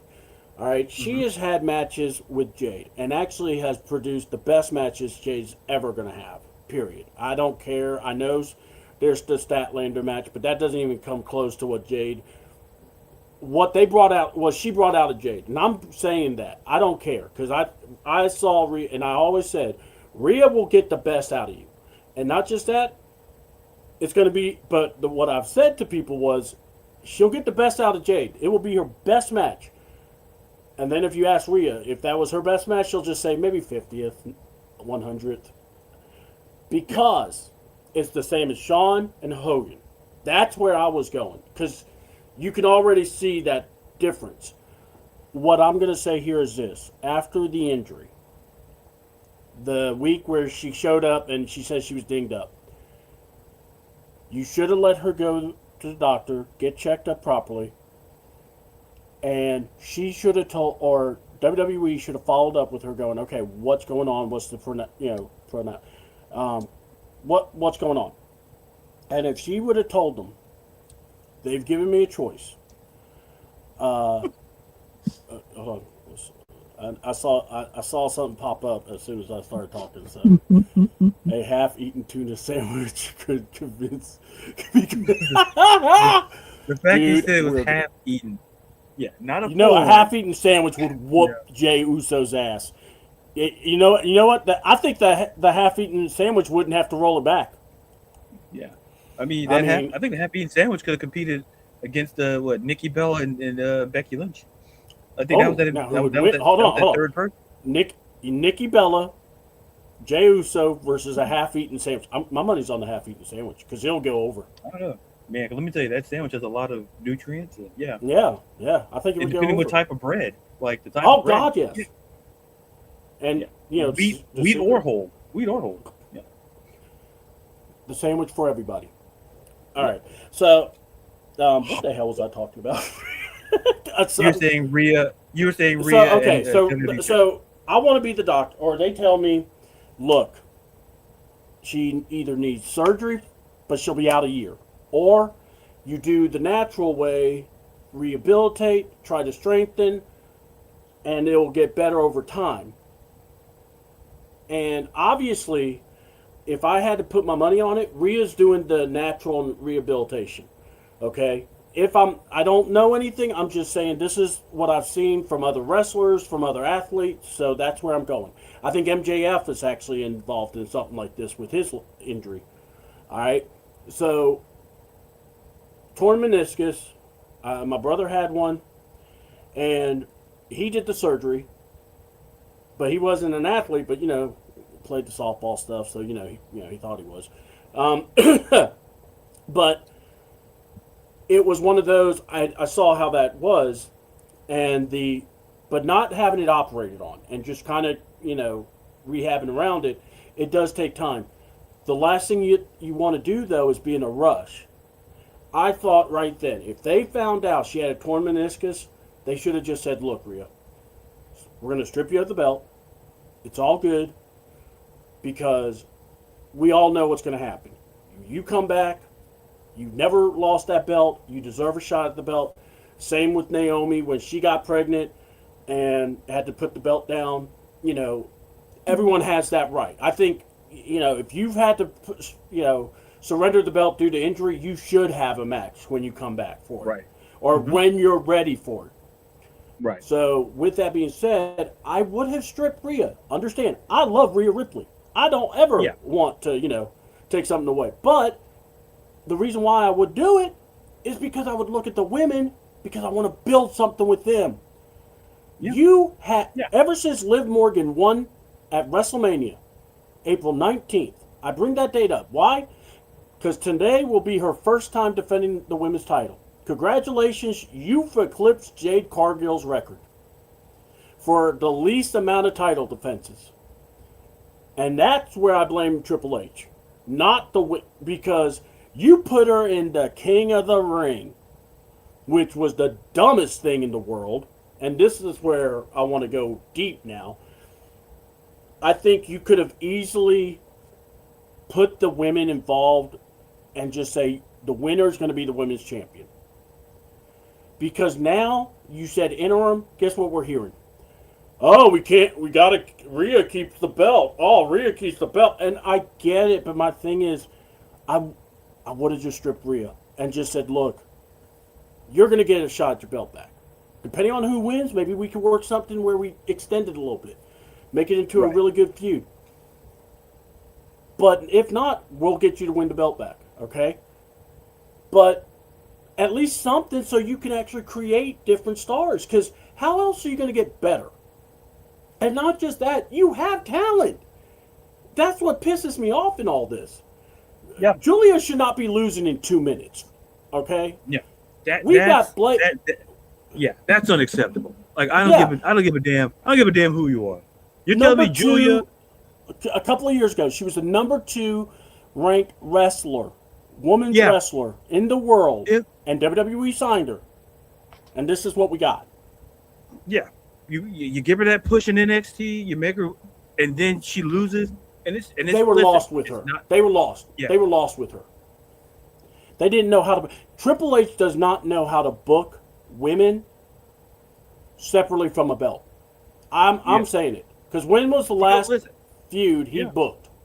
Because if someone tries to tell me Io and Asuka, I'm going to bring this back to you. So he booked it so well that he forgot that Kairi Sane got released, didn't he? Right. And then to your point, the other problem I kind of had, I'll give it back to you in a minute. Yeah. I apologize, but no, you good. This is why we do what we do. Even with the Julia, I say we could be going down that path with Sol Ruka right now, because because I wasn't expecting. Like, I was mini shocked that Sol Ruka dropped the belt. I'm not saying that Raquel doesn't deserve it, but I'm like, I've been noticing up to the progression of, the matches that she's had on Raw, and I'm like, they can do something. And I'm thinking, I'm thinking we're gonna get something between her and Lyra, because given Lyra's character change, I'm like, oh yeah, Lyra. And I think that promo they had, I think on the Raw was the week before the title, if I'm not mistaken. Yeah. I think it was maybe when Jackie Redmond was talking to Soul. I think Lyra showed up. Yeah, and that was not even on TV. Yeah. Okay. Yeah, it wasn't. Oh yeah. I'm sorry.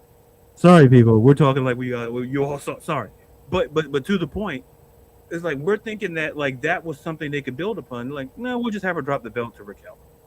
Like, and the problem is that not only there's no feuds, I just don't think there's just simply. It's not so much that he books the men and women differently; is that he just has no direction for the women, which is a totally separate issue to me. Yeah, it's where it's that at least with the men he has a direction, but he has none with these women. He doesn't. And the thing with Road Dogg, it's Road Dogg's fault. No, it's kind of looking like Road Dogg looking like the hero in this situation because it wasn't him. So I'm going to give a little, because we were talking about what you could do, what you can't do. Here's something you could have done.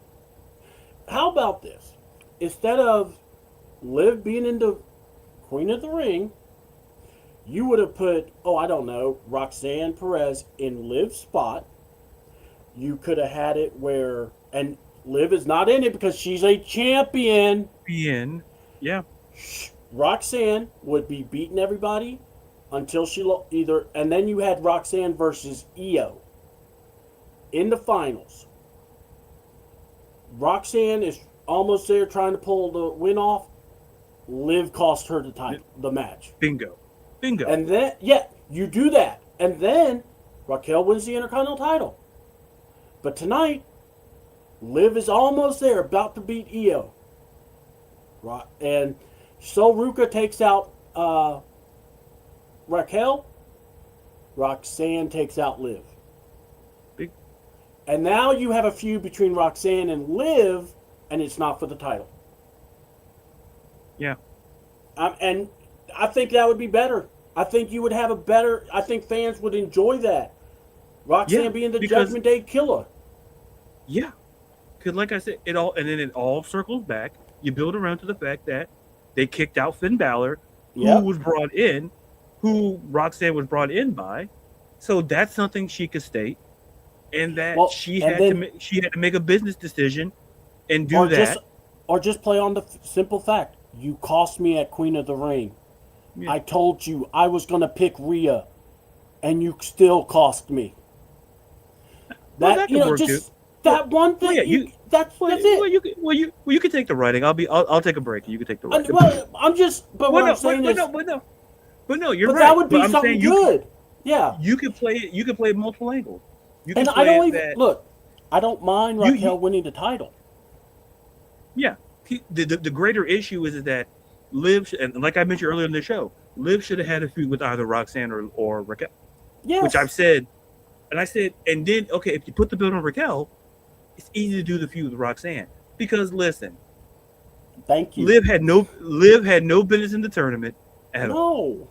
None. Why would you put a world champion into a tournament for another? Why? You were forcing her to basically beat whoever was against. Like, she wasn't going to lose in the first round. She wasn't going to lose in the second round. And that's what I'm saying. That those two matches could have gone to Roxanne. Right. Who hadn't been used. Right. Those are 1-16 matches. Basically, you gave Liv in the first round. Here's the thing. This is where I say with the Judgment Day, like I mentioned, you could do Roxanne. To your point. That's better. Roxanne, I think the obsession, I think in general, you have to have a title. No, you don't. You look at some of the great feuds, I believe the Bret Hart, I think there was Bret Hart, Austin, like there were several. There wasn't a belt. There wasn't a belt. No. Oh, it was so great. Yes. And I'm like, that, and see, that's what I think you discovered upon something that has to be discussed. Not every feud in the world needs a belt because storytelling is about the people, not the belt. Hold on. You One of the best matches in WWE history was the AAA match with Chad Gable versus Grande Americano, mask versus mask. Yeah. There was no belt on the line. no It belt. was just two men fighting for an identity. Right. You could give them some. Not everything has to be circled around a belt. And I think it's just like this with sports. It's like when you tell stories of like great sports rivalries. Oh, it's about championships. It's like, no, you don't have to circle around championships. It's that who was the better player. Yeah. Championships are individual sport. We're talking about tennis, golf, different discussion. We could talk about championships. We could talk about tournaments and majors and whatever. But when we're talking about something that involves individuals, just like in the case of wrestling, NBA, you got Michael Jordan and LeBron. and I tell people, and I'm glad you brought that up because I've said this on my podcast years ago, and I'll say it again now. We're comparing LeBron to the wrong person. Thank you. I've said that. I tell people, you know who we should have been comparing to him all along? Magic Johnson. Thank you. I tell people, think about this, and I broke it down like this. Both were number 1 overall picks. The only difference is Magic beat, Larry, College, and one of the. But you look at their careers; they were big ass 6'9" dudes who could play every position on the court. In fact, Magic Johnson did when Kareem was hurt in the final. Yeah, and they won that championship. Exactly. And I say, you think about it. I believe Magic has 4. LeBron has how many? 4. So when we're out here comparing, the best comparison I can give people to Michael Jordan is Kobe Bryant. Yeah. Because you want to talk about a guy who was drafted. Only one difference. Kobe was traded to the team he was at. But the difference is he helped LA get 5 championships. MJ did 6. And they were the face of their franchises for at least a decade. Kobe Bryant did it for 20 years. And Kobe didn't run. Now, was he tempted? Yes. There was rumors of him wanting to go to Chicago, but he stayed and he was paid. Look, Kobe's legacy is about loyalty, and it is about just sure will. I mean, this man was just, if you've never seen Kobe play, that man was just special. Kobe wanted the ball every single play, not to say that he was the best. Kobe knows everybody on the team. You could ride Kobe in the same way people in the Bulls team, you could rely on Michael Jordan. Oh, God, yes. Kobe was out here. Kobe, when he dropped 81. I remember. And he did it. Here's the kicker. He did it through 3 quarters. Yeah. And what's 19 points to Kobe? What's 20 points to break the record? Especially if he was in that zone. Yeah. And people say, "Oh, Phil, you should have played him." No. At that point in the game, he outscored the Raptors. He was better than the whole team. He was better than 5 guys. And I'm sitting there going, but my point is this, and it goes back to circling the point about wrestling, how we talk about individualism. Compare people to the right people. Yeah. Don't try to put a AA battery into something that needs a AAA battery. Oh, why doesn't it work? It's not going to fit. You're going to end up breaking the thing you're trying to fix and destroying a battery in the process. Yeah. It's no different in wrestling when we're out here trying to compare and contrast certain things.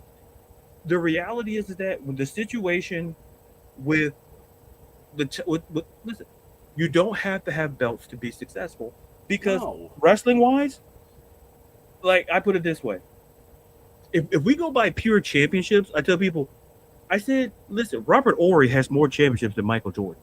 Yeah. Bill Russell has more championships. So by the logic of people, so Bill Russell and Robert Horry are better than Michael Jordan. Oh, no, that's not what I meant. No, because how high do you value champion? You know what I value? I value clutch. I value, remember when Michael Jordan shot that ball with Byron Russell versus the Jazz? Remember the flu game? This man was out here Say, sick. man, that flu game. This man was out here gulping down Gatorades just to keep fluids in his body. I watched that game, and just to help that team.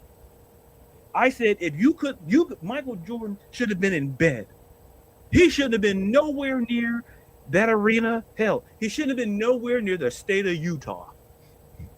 But you know what he did? Put up one of the best games. That's why they call it the flu game. And let me if tell you you play something. like NBA, like watching there was that no game, pulling him out of the game. There was no getting him out of that game. Phil, all due respect, Phil Jackson was not getting him out of that game. Michael said, "No, Phil, you can take a timeout, let me rest. I'm getting right back out there."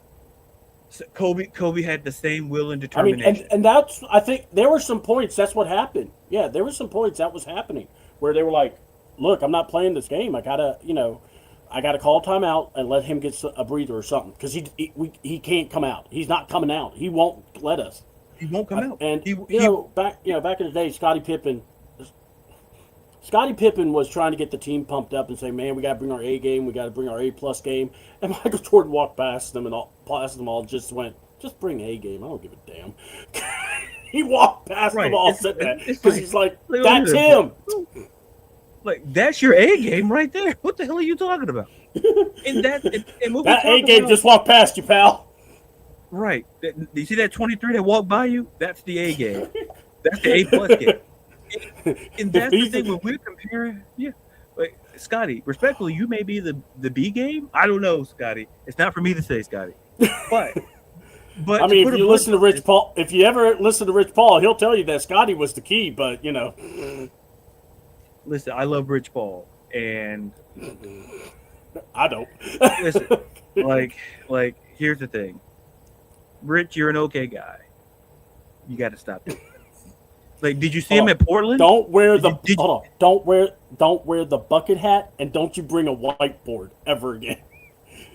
If you see this team and this team. Yeah. Let me tell you something. Rich Paul got a Dell. Listen, let me tell you something, America. Hello on the other side? Yeah. Let me tell you something. Hello? He just says hello to you? Yeah. And listen, ain't no water under the bridge, America. Ain't no water on the bridge. He's rolling in the deep every night. Rolling in the deep. And that's how she sounds or he sounds during. But the point is, depending on how the roles are played. But to circle back to the point is that when we talk about these wrestling and when we talk about the feuds and the rivalry, what Chad Gale, that's a prime example of that. When you think of Sean and to me, when I think of great matches, my first thought doesn't always go to championship matches because to me, go back to Taker and Michael. Like Undertaker had a back-to-back great WrestleManias. He had Triple H. We faced Triple H and Shawn Michaels. And I'm sitting there going, he had those matches at WrestleMania. You're just telling the story. You're telling the story because you had Shawn Michaels, who was willing to put his entire career, his legacy, his whole everything that he built into beating the streak that at that point just seemed it was like UCLA men's basketball under John Wooden. You weren't beating them on any night of the week. You weren't beating them for anything. If it was Undertaker versus that person who was on the versus side was taking the L. Shawn Michaels said, "I'm willing to put my career to say I can beat you." Yeah. That's think about storytelling. Yeah. Go ahead. It is. Think about, and not just that, I mean, Triple H and Undertaker. There was no belt involved for those two. Think about this past, it was last year's WrestleMania. The main event, it was Seth Rollins, CM Punk, Roman Reigns. No belt being defended. Yeah. I mean, it was just three dudes who just didn't like each other and intertwining stories. And who connected the stories? Paul Heyman. Paul Heyman and Seth Rollins. Seth Rollins, yeah. But the reason Seth why did I say yeoman's work on that one.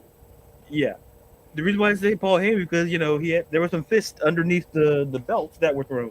But Yeah. But Something. Hold on. Some visuals you try never to remember. Let's put it that way. right, yeah, All right, but it's like, Yeah. okay, sorry.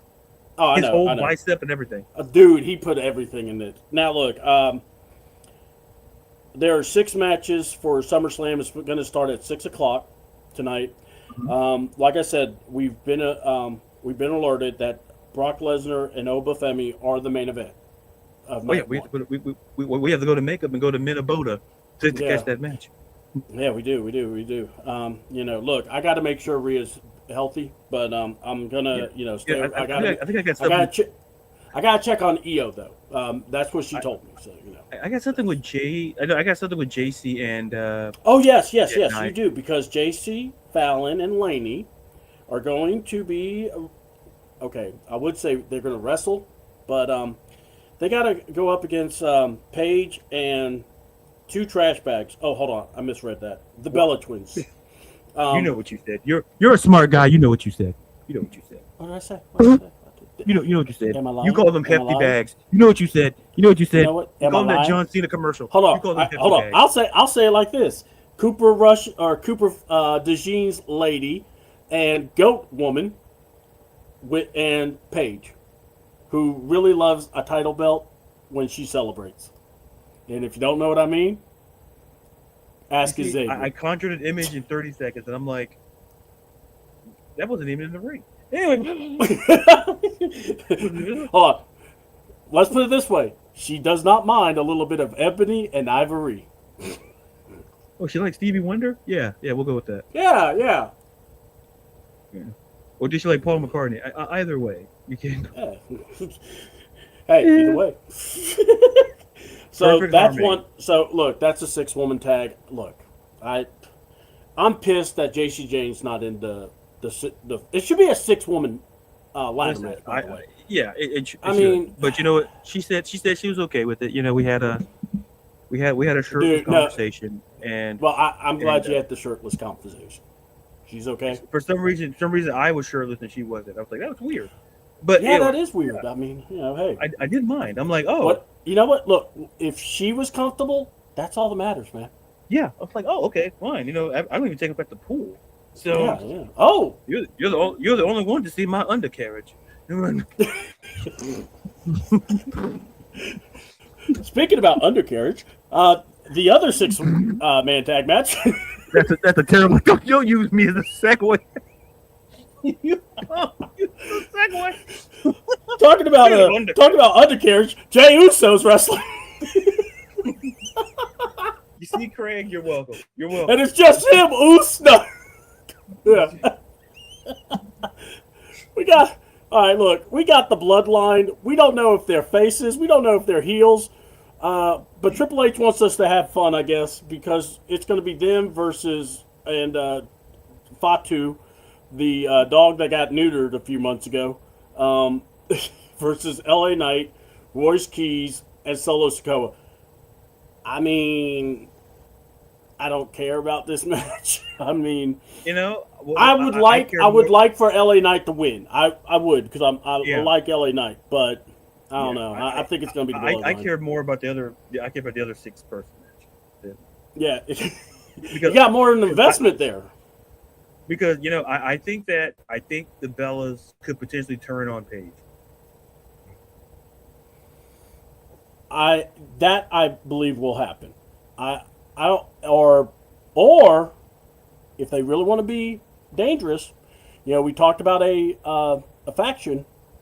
Paige could join the Fatal Influence and be like a manager and help. Yeah. I'm just saying. Look. Personally, if you don't, hold on. My personal person I would like to add into it. Jordan Grace. She's not doing anything. Yeah. Give JC a legit powerhouse like that. Yeah, I can see that. Yeah, that I think would be awesome. But Yeah, if I know Jordan if Grace. they don't want, Grace is a good guy. Yeah, then we could double date. Yeah, you know, you have a great idea. I like that. Yeah, look at that. Yeah, are we going to Olive Garden? The hell we are. Let's go to Olive Garden, babe. The hell we are. No, we're not. We've already. Don't say Olive Garden. Don't you dare say Subway. All right. If it ain't Carrabba's, we ain't. Damn it, I Yeah, feel we like ain't going family to- there. And if we ain't, and it damn sure not going to be, what was it? Our guy Tony D's place. Yeah, All you know right, what? and- Yeah, what is it? Schoolie McDee's? Yeah, no, yeah. Turn into a playground. Io Sky versus Liv Morgan for the women's title. I think Io's going to win it. Look, she was the champ, and they did nothing with her. And I'm talking about Liv. If they But keep it on Liv, I don't care.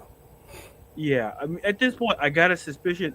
I would like to see Roxanne Perez involved, but that's not for. If they get Roxanne involved, I'll be happy. But boy, they better get it right. Yeah. Don't make it look stupid. Just, and not just Yeah. that. If she turns, then make sure you you don't hold her for 2 weeks and not say nothing. Yeah. That's what I'm concerned about. Hey, where's Raquel? Excuse me. Where's Roxanne? Ooh, Yeah. All she's right. in Minnesota. Got Gunther versus Nick Aldis. Oh man, listen.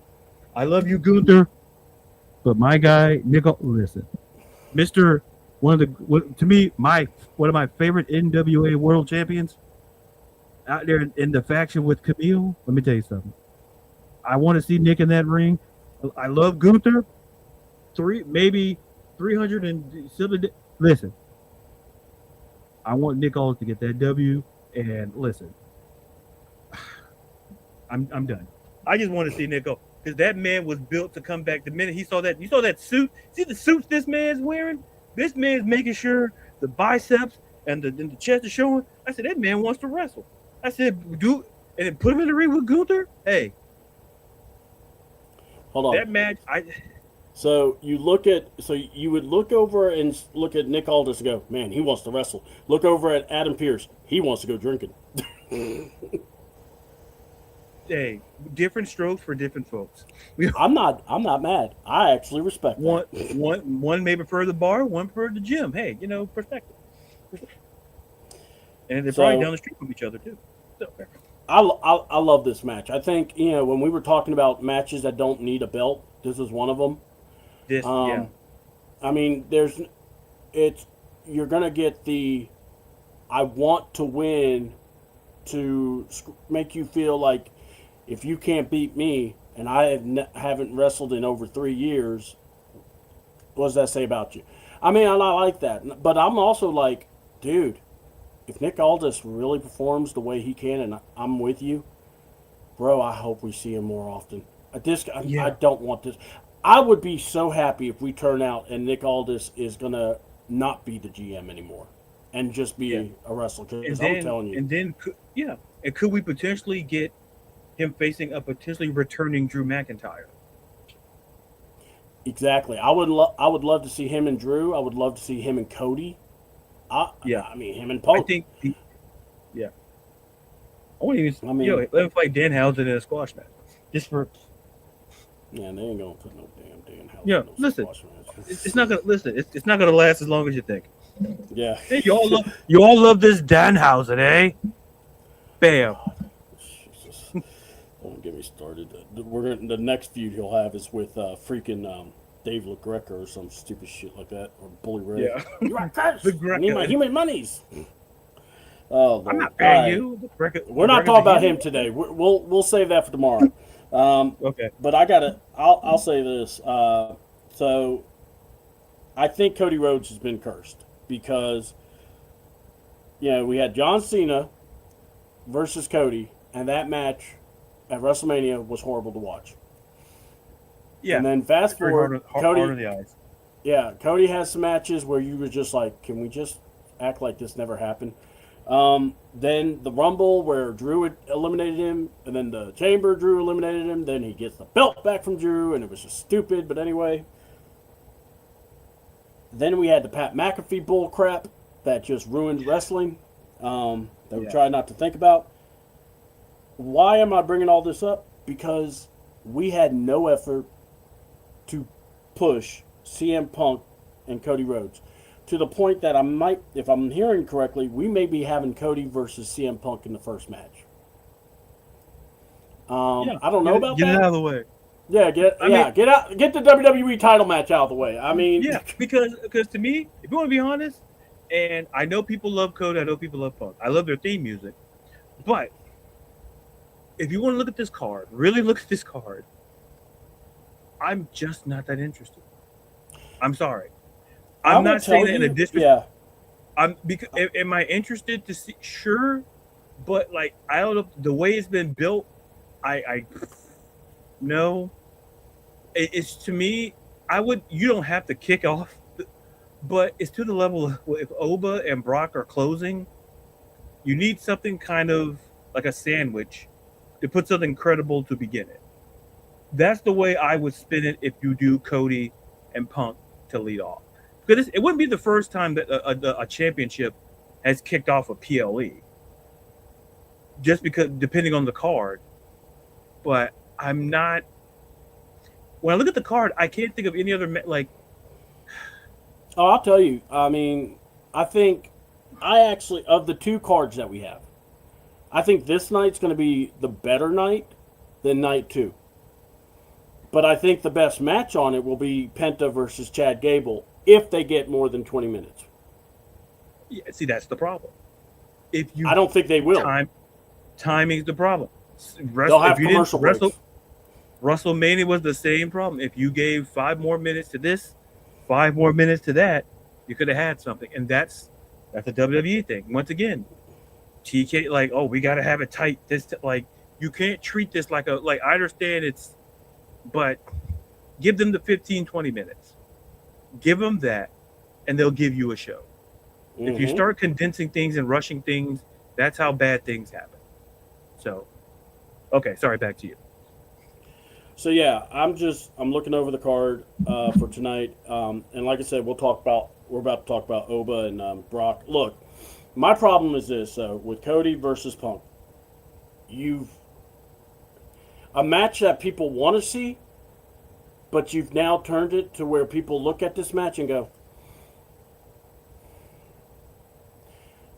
One of the reviewers I heard was talking about the comment that Triple H made, and then he was previewing SmackDown for last night, and he said, "Oh, Cody and CM Punk are going to have a face-to-face. Well, what could happen here? They're going to say words and brawl." Sure enough, that's what happened. And to be honest, I hate it. CM Punk, Cody Rhodes can create. They are great storytellers. And you've neutered that. And there's no edge to it.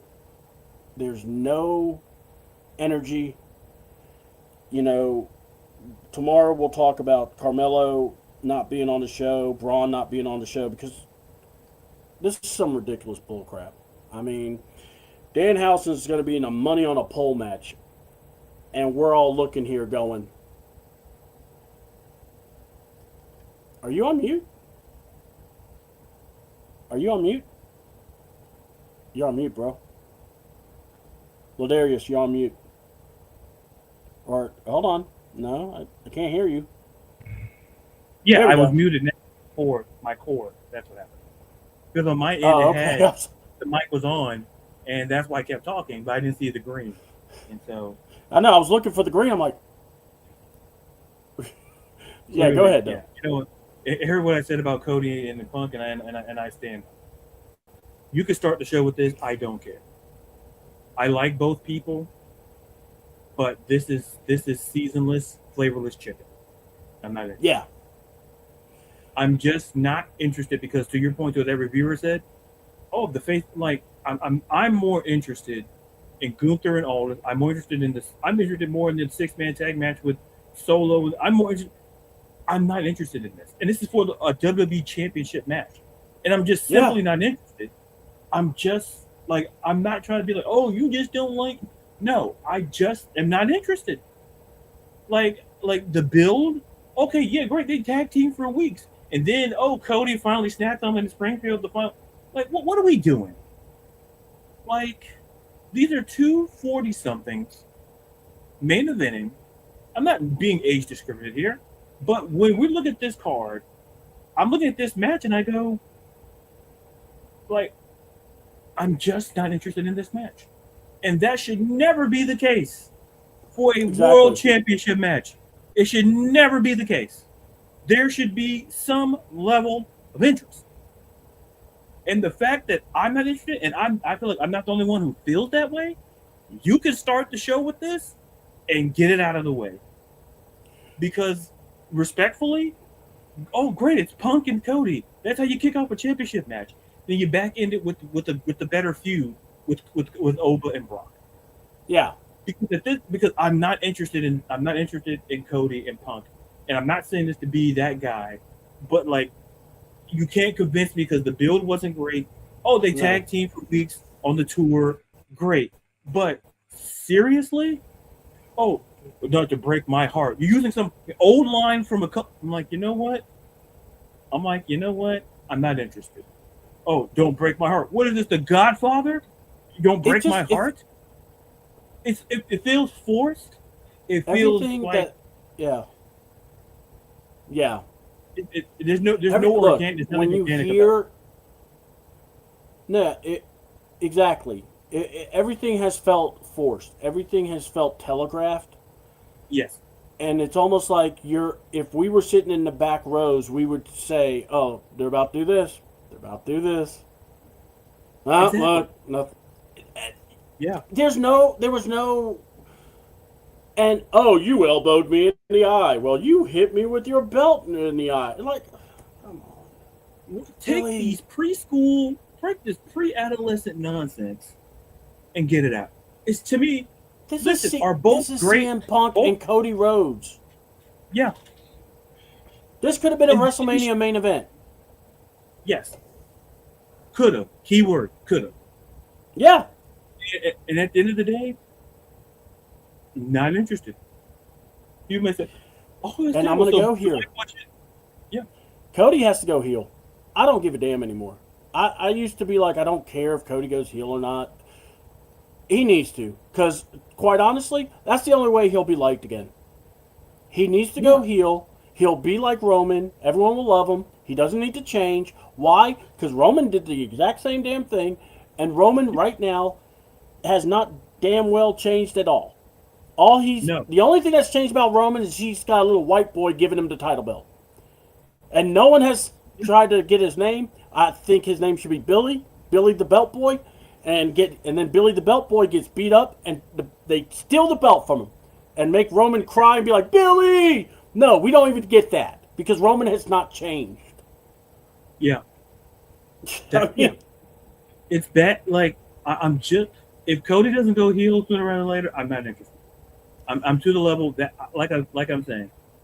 You could bring back Randy Orton. You could bring back Kevin Owens. There's nothing that's going to change because there's no creative. Triple H has no idea because even if people turn bad, they don't know how to make the story make sense. Right. They can't put it's like having a puzzle and you can't put the pieces together when you have all the pieces there. You can't even do it. And like I said, so basically you sacrifice Sami Zayn's 9-day reign for this. Yep. Getting ready for summer scam. In my JD voice from New York. No, JD goes, boring. Yeah, I like how he does that now. All right, so now I got the match card. Now, look, we know how these things can change up, but so Liv Morgan and Io are going to kick off the show. That's not bad.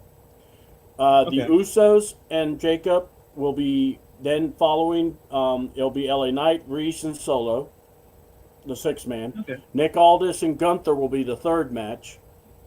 Okay. 4th match, or aka as I like to say, the pee break or your bathroom break, the Bella Twins and Paige versus the Great Fatal Influence, and they better win. I swear to God, Fatal Influence better win. CM Punk versus Cody. We've already talked. No one gives a damn about this match.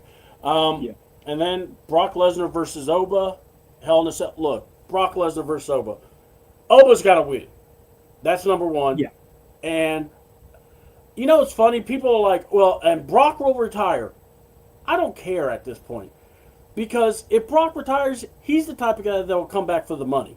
So I don't care. Right. Listen, But, he's yeah. he's Tom Brady. All right, he's Tom Brady. Uh-huh.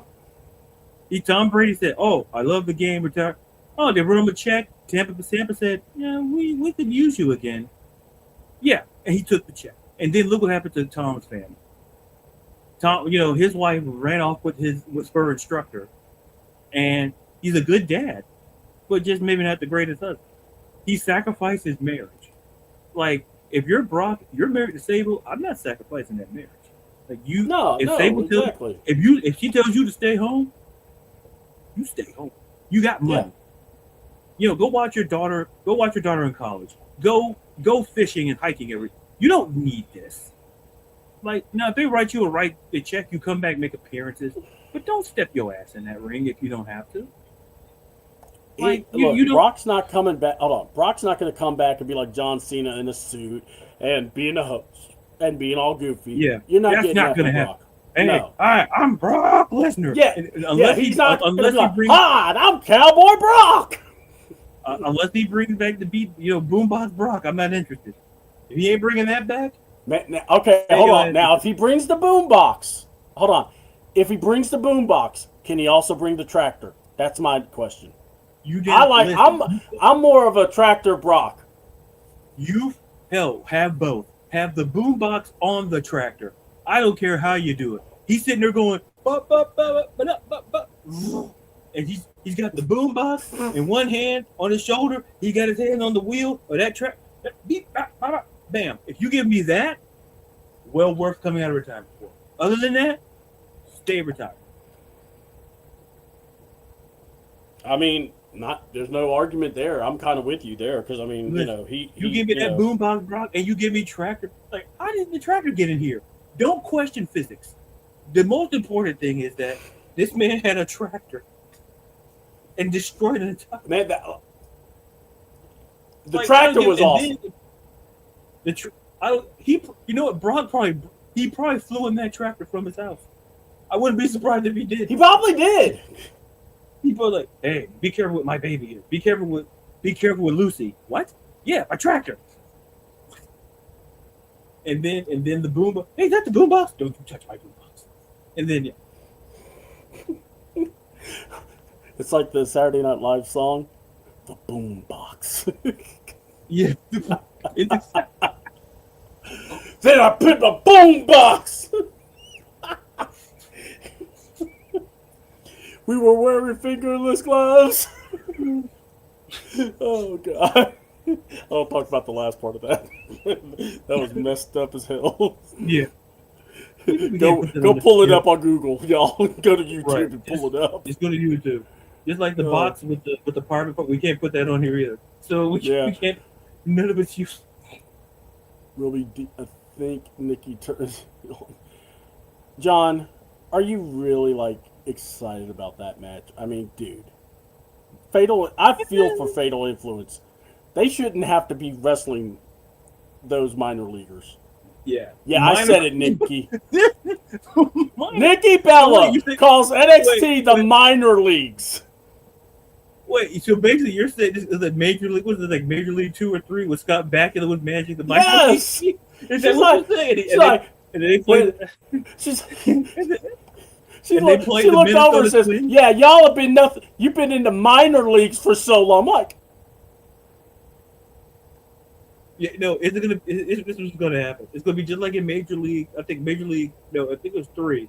But Scott Bakula comes back and they play the Twins in the and when they were in the dome, and listen, they were getting in on them, and then the manager of the Twins, played by Ted McGinley, or Jefferson Darcy from Married with Children, and then the guy. Oh God! Cool, great pull. And so he called the dugout. He said, "Turn the lights off." "I'm the manager. You turn the lights off." And then he had the dome. He had the lights turned out because they were losing to the slow ball pitcher, so they had to move the game to the Buzz home stadium.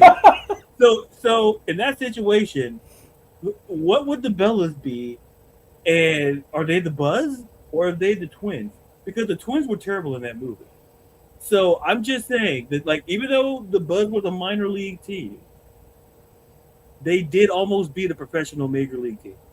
I'm gonna leave my major league knowledge alone. We'll figure. Hold on. We'll figure that out when we watch the match, because Right. I'm pretty much betting my money is on the Bellas being the minor, who will be the real minor team. They send them to, hey, Triple H says, hey, would you mind guys go down to NXT? Why? Listen, creative difference. NXT is the minor league. Good. No, you know what? I would. Yeah, you know what? Tony can't count, but you know what? I like this Tony. I respect that other. I like this Tony. The other can't count. Yeah, the other guy who can't count the number of people in a match. You know, hey, it's going to be us versus them, and I think if somebody had sense to say, wait a minute, how are you going to make this four? There's 3 of us, and there's 4 of them. And then you see what happened. Like, and then you want to know how it went all down? Like, Stack survived. Luca didn't. You saw that character they tried to make Luca do? Hold on. Not only did they make that character Ladarius, then they released him afterwards. That I was gonna say. They're like, man, this is a crappy idea. We gotta like, he showed up. He's like, guys, I've been working really hard. What do you think? Pink slip.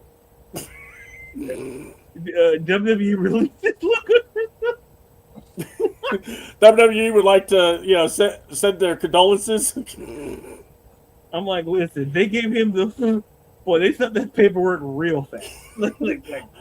They gave he did that whole vignette and everything, and then next thing you know, he got a message on his phone. Although we go.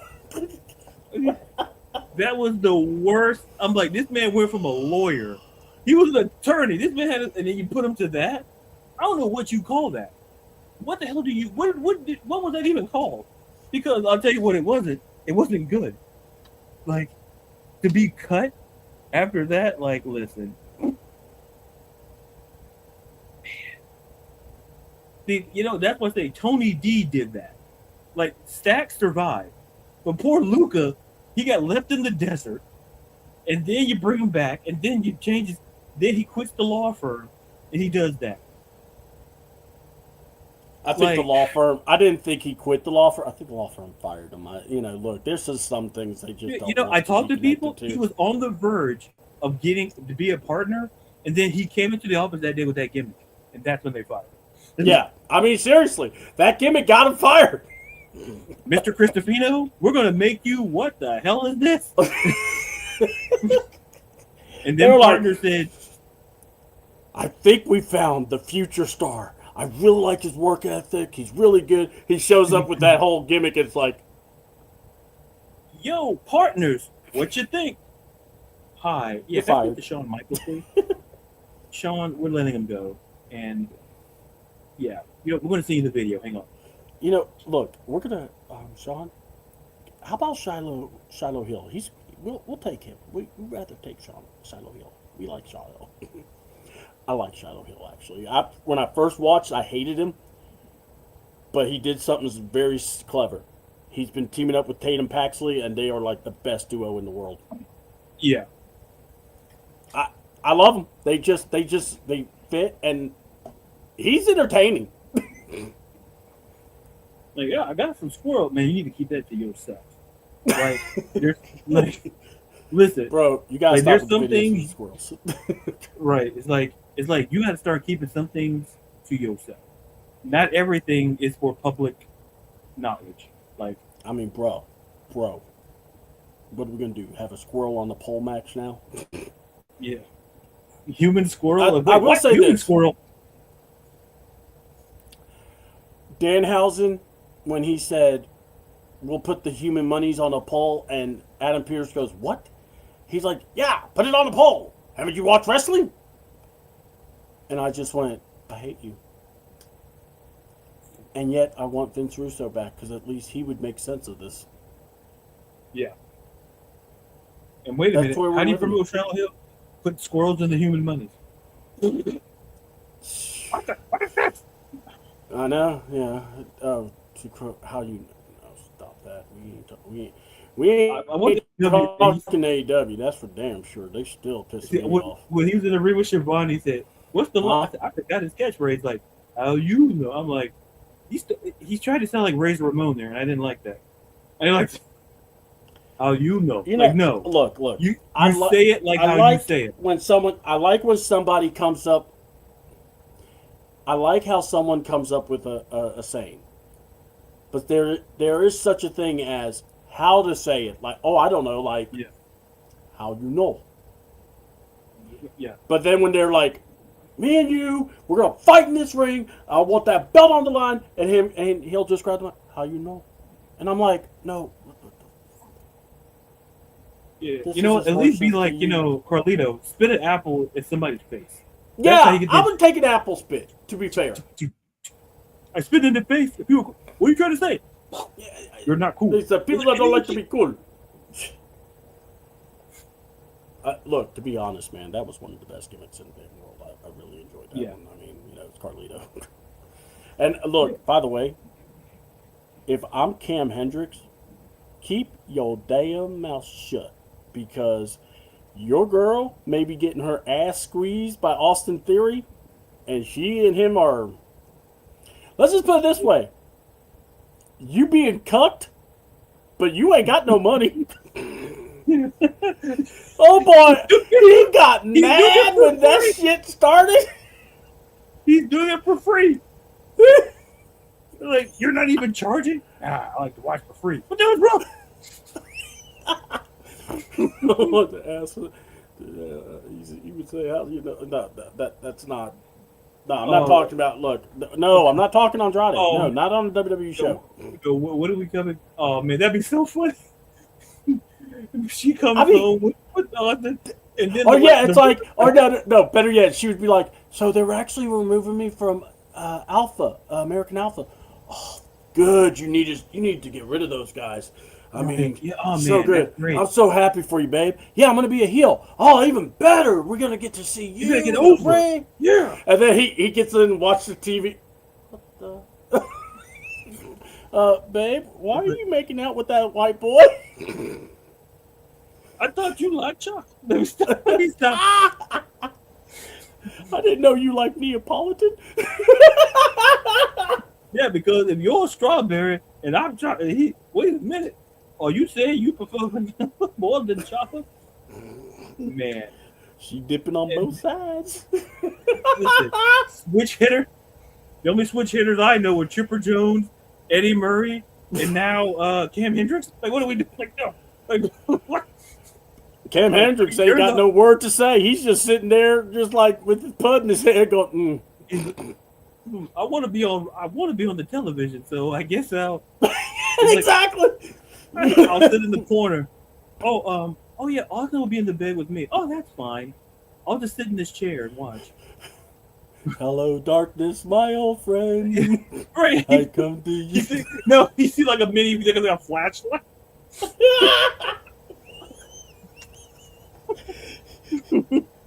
Baby, what are you doing in there? Yeah, just like that. It's like it gets dark in the room and they come home. He gets in the bed and he's about to snuggle up to her and it's also like, what the hell? You're on my side of the bed. Come on. He's like, wait. Honey, do you have a flashlight?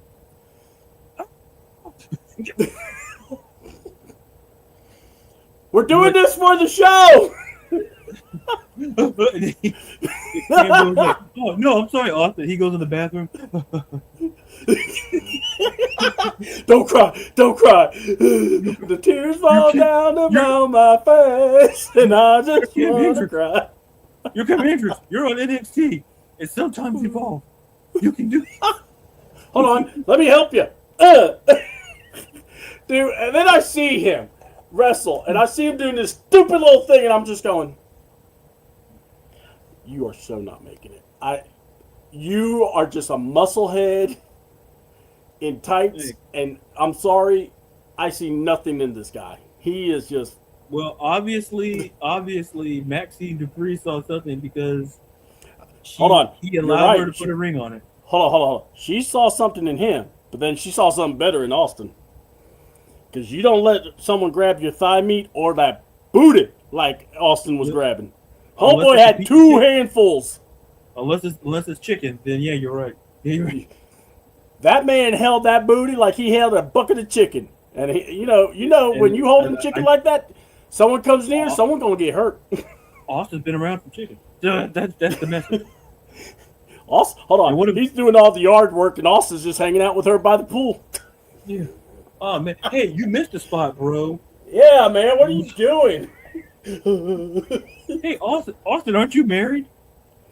Oh yeah, she said she's cool with it. Austin, the freakiest.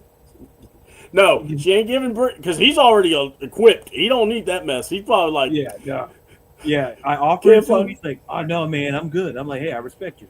And then Cam looks at hold on. Cam saw it and went, I'll take it. I mean, I need something. Yeah, Cam Hendricks like, man, can I get a box of it? What is wrong with you? You know that's dangerous. I cannot morally sell that to you. That is a box. Wait a minute, how much? Hold on. Well, hold on. Let me do the numbers. Oh, that's a lot. Yeah, go ahead. Come on. Give it to me. You know what? I'll have it over there by tomorrow. Yeah. I'll deliver it myself. In the suit. Yep. See this suit? I'll deliver it for everybody. Only for you and a couple of ladies. Only for you, JC, and Naya. And maybe maybe somewhere down the road, maybe Izzy Day. But that's in conversation. I know Izzy Rain or Lizzie Rain is kind of something too now. Yeah, Lizzie Rain, Izzy Dame, Purple Rain, Insane in the Membrane. Yeah, I was about to say, what's y'all? It's like, guys, couldn't you know? It's like I seen Izzy, and I'm like, all right, I'm used to Izzy, and then Lizzie comes. I'm like, you all couldn't come up with another name. And then they had them fight the same match. So imagine. Oh God, Booker must have been thrown off like a mother. He was like, mother, Shucky, Izzy, hitting Lizzie. Izzy hitting Lizzie. And Lizzie hitting Izzy. And Fuzzy was a bear. Wait, what? You all right? Shucky ducky quack quack. Book, those glasses are fogging up. You all right over there? Hey, Book, the AC's on. You all right? Why are you sweating? Oh man, talking about Izzy and Lizzie. And my wife's name is Charmel. I wish my wife's name was Izzy Lizzie. And I can say Izzy Lizzie Huffman. But her name is Charmel, and it's a beautiful name. Now back to the match. Izzy hitting Lizzie. Lizzie off the top rope on Izzy. Izzy kicks Lizzie. And Mo Beasy, Black Lady Smith Mumbazo. And your winner is Rihanna or Renia Volcan. Either way, that's the name. Yeah, Rena Volcan. Yeah. Let me tell you something, man. I like Tatum Paxley, but when I saw her come through and do the move, and I'm watching her, I'm just going, oh, they found one with tickle bitties and a booty. She's perfect. I was like, yeah, she's perfect. Yeah, I'm here to bail him out. Yeah, Christopher. Yeah, 2 L's. Yeah, Purple Rain. Look. She could kill me. She would put me in the grave, and I would not argue. Listen, that's all I'm gonna say. They say, "Hey, Darius, you know, speaking of the funeral, I'm not speaking. What the hell you want me to say?" First of all, it's gonna be kind of hard because that casket door is gonna not be able to shut. It's like listen. There's certain I'm not saying you cut it, but we got to do something. Listen, for God's sakes, there's children here. Like what? A kid walks by. What happened to that man? He died happy. Yeah, they're gonna say it. I'm not trying to give that talk now. That I gotta give her early talk. Hold on. He did it for The Rock. You see Rikishi show up? I heard why he did it. I pay my respects. What the hell are you doing? Him and Haku. First of all, if Haku showed up to my funeral, I'll jump out of the casket and run away because that man is scary dangerous. Right. Especially with a walking stick. Sir, a walking stick is supposed to be by your hip, but hey, Haku, you can bring as big as a stick you want, my friend. Dude, I'm like, he just walked out, and I'm like going, I'm not going to fuck with this man. I've had to fight the two sons. Yeah, he got that through customs. I'm Haku. Oh, I'm sorry, Mr. Haku. I'm sorry, we didn't know. That's a big stick. We mean Haku choked out a guy back there? Yeah, no. You know, Haku choked the motherfucker. What? yeah. And he can't carry that stick around here. Yeah, he can. I'm not gonna do it. You know, listen. Now we're losing. Now we're losing my job in benching over. He can do what he wants to do. I don't care. You know, look, C-Double's my best friend, but Haku's over there. I think we all need to leave. I think we can carry on the lunch over there. Yeah, we're not. You do realize if Haku wanted to take over creative, do you really think Triple H is going to try to stop that man? Listen, Haku, you're a Hall of Fame. Hey, man, here's my headset. And here's my pencil. Here's my pen. Here's the script. Write what you want. Yeah. And ladies and gentlemen, we have a Haku. It's for the world. God help. Haku challenges for Roman Reigns' title. Yeah. Hey, you're going to let me win. And let me tell you something. Haku would do the Tongan death grip and someone would die. I'm just saying. Yeah. Jacob Fatu needs to just look at Haku and go, hey, man, my bad. You can have it. Breaking news. Billy the Title Boy is no longer with them. Although we go! You thought the Ginger Man Bread's funeral was bad. Billy the WWE would have sponsors all over the casket. What is this? What is this? Monster? KFC? Blue Chew. That's a great sponsor right there. That's a fine sponsor. Damn, they yes, my name's on it. Listen, What's you know wrong? what? You know why? You see the casket? Blue Chew. Oops. Need a little excitement? Snap into it.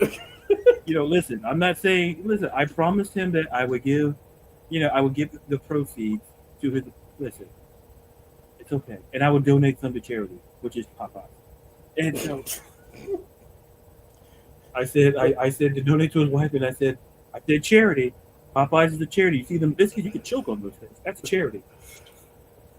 I mean, yeah. All right. Well, look, I actually have to get going. I gotta, we're getting close to SummerSlam. So look, we're gonna try to do a show tomorrow, and probably around the same time. Yeah. Or so just a little earlier, like 5 a.m. So be up and be ready. Bro, we ain't doing no 5 a.m. We did that once. Hey, guess what? That was... We're going to do like W's do. We're going to give you 12 hours. We are going to go all night long. And we're going to have special guests. We're going to have Ron break in. Ron, hold on. We're going to be like, hey, Ron, tell us about what's going on out there. No. I got some baby powder. You know what? Thank you, Ron. Always coming through.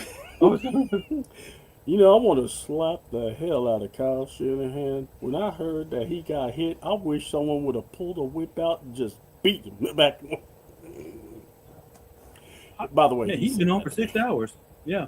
We like it. Dude, I don't know what all's going on with the Kyle Shanahan stuff, but Ron was trying to tell me, but but then he just stopped in the middle of it, and just like Ron would do, was like, but you know what she does? Till he does right by us. I'm like, damn. You just out here pulling a Danhausen? Is that what you're doing? I think Ron is Ronhausen. Yes, I think Ron has cursed Kyle Shanahan. You are cursed. And look, as long as we don't have to have another stupid Danhausen concert at SummerSlam, I'll be happy. I do not want to see another concert right now. Let's see here. Haku. Coco. Look, I ain't going to mess with Haku. That is one, look, listen, I will make fun of every wrestler in the business. Yeah, I will make fun of every wrestler in the business. I will be nothing but respectful to Haku, because that man is known to kill people. That's the man that. Haku. Yeah, it's Mr. Haku, and if he tells you he wants to be Mr. Ming, you say yes, sir, Mr. Ming. Yeah. You don't. Yes, I saw that man laugh. Yeah, exactly. Look, I'm telling you, he does the Tonga death grip. Someone will die. Unlike Jacob, because Jacob can't beat nobody with it. A 2 count, not good. I do want to see Haku see Jacob and look at him and go, "You fucked up the move. What is this tape? You see this? That's how you do it." Hey, you know And then what? Haku, and then Haku comes in and teams with the Usos tonight. Hit my music. Wait, what the? Wait, it's me. Hold on. If Haku came in the ring and looked at you, was like, "I'm gonna fight you," I just get on the mat, and just go, "I'm done. I'm tapping." I'm gonna pull a Chavo Guerrero. I'm gonna shake his hand and I'm gonna tap out, like he did to Stevie Ray. Smartest move of Chavo's career. I will never forget that. I died laughing. He's like, bro, he's not even trying. Like, most people would just take a pin. No, he said, I will tap. He's like, yeah, it's like, he shook. I'll never forget. He shook his, he shook his hand and he started tapping, and the ref's like, "Oh, okay." Okay. Yeah, right. The ref was like, what the? All right, this is all right. At that time, it was WCW, so anything could have surprised that man. Yeah. So it makes sense. Yeah. All right, tell the good people where to find you, and then I'll do the following. Well, you can find me here, first of all. No. You can find me on the social media at Ladarius_Brown on both Twitter and TikTok. You can find me on Instagram at Ladarius_Brown. You can find me as a writer-editor for Beyond Women's Sports. I put up my article about the AUSL, the softball season, the regular season, and they're starting with the AUSL Cup starting next Saturday. I might put up a TikTok video. I might about SummerSlam. I'll think about that. But yeah, just so that's what I'm doing. And thank you guys for jumping on short notice pop up, but you guys still showed up, and we appreciate that. Yeah, we're gonna try to do more, and we're gonna try to have some fun with everything. Also, be ready. We'll be also talking Falcons, the world of that, and also NBA. Because God knows, I know Ron has a lot to say. He'll be joining us because Lord knows. No, Ron would take my place, but Ron's gonna get us. He's gonna get us sued. I don't want to be part of that show. Oh no! I need backup. I can't run it with just. Listen, you need backup. You need backup. You need to bring a Snickers bar, a Twix bar, a gun. I'll get it for you. I don't care. I got you. But look, hold on. Because the 1 minute Ron gets into the LeBron stuff, it's going to be hilarious. Because as a famous person said, we all know LeBron fans are getting the honey out and getting all excited about it. I'm like, what? I'm like, LeBron fans are crazy, dude. They really are. I don't. Yeah. I've heard wild groupies, man. LeBron fans got them beat. It's pretty sad. I mean, but anyway. But yeah, guys, check me out. I'm on C28 on YouTube. This is the channel at CAWTN still on X. And look, we're gonna talk. Like I said, we're gonna call it out. We're not gonna be afraid. We're not. It's like if it's good, we'll say it's good. But if it's crap, we're gonna also say it because we need more people to be more accountable. I know that. Losing Busted Open Radio, that was a big loss for some people. But look, man, there's so many content creators that are being honest. Just go out and find them and watch them. I've already said Solomonster, JD from New York, and even BC Amplified. Even though he's a bit crazy, I still he's pretty good. I can't deny him. So that's it. Hope y'all enjoyed. Thank y'all, and we'll see you again tomorrow. As we cover night 2.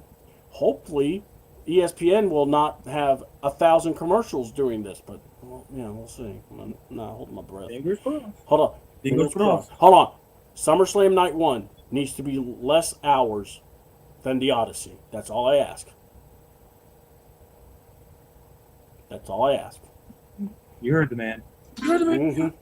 Yep, I sure did.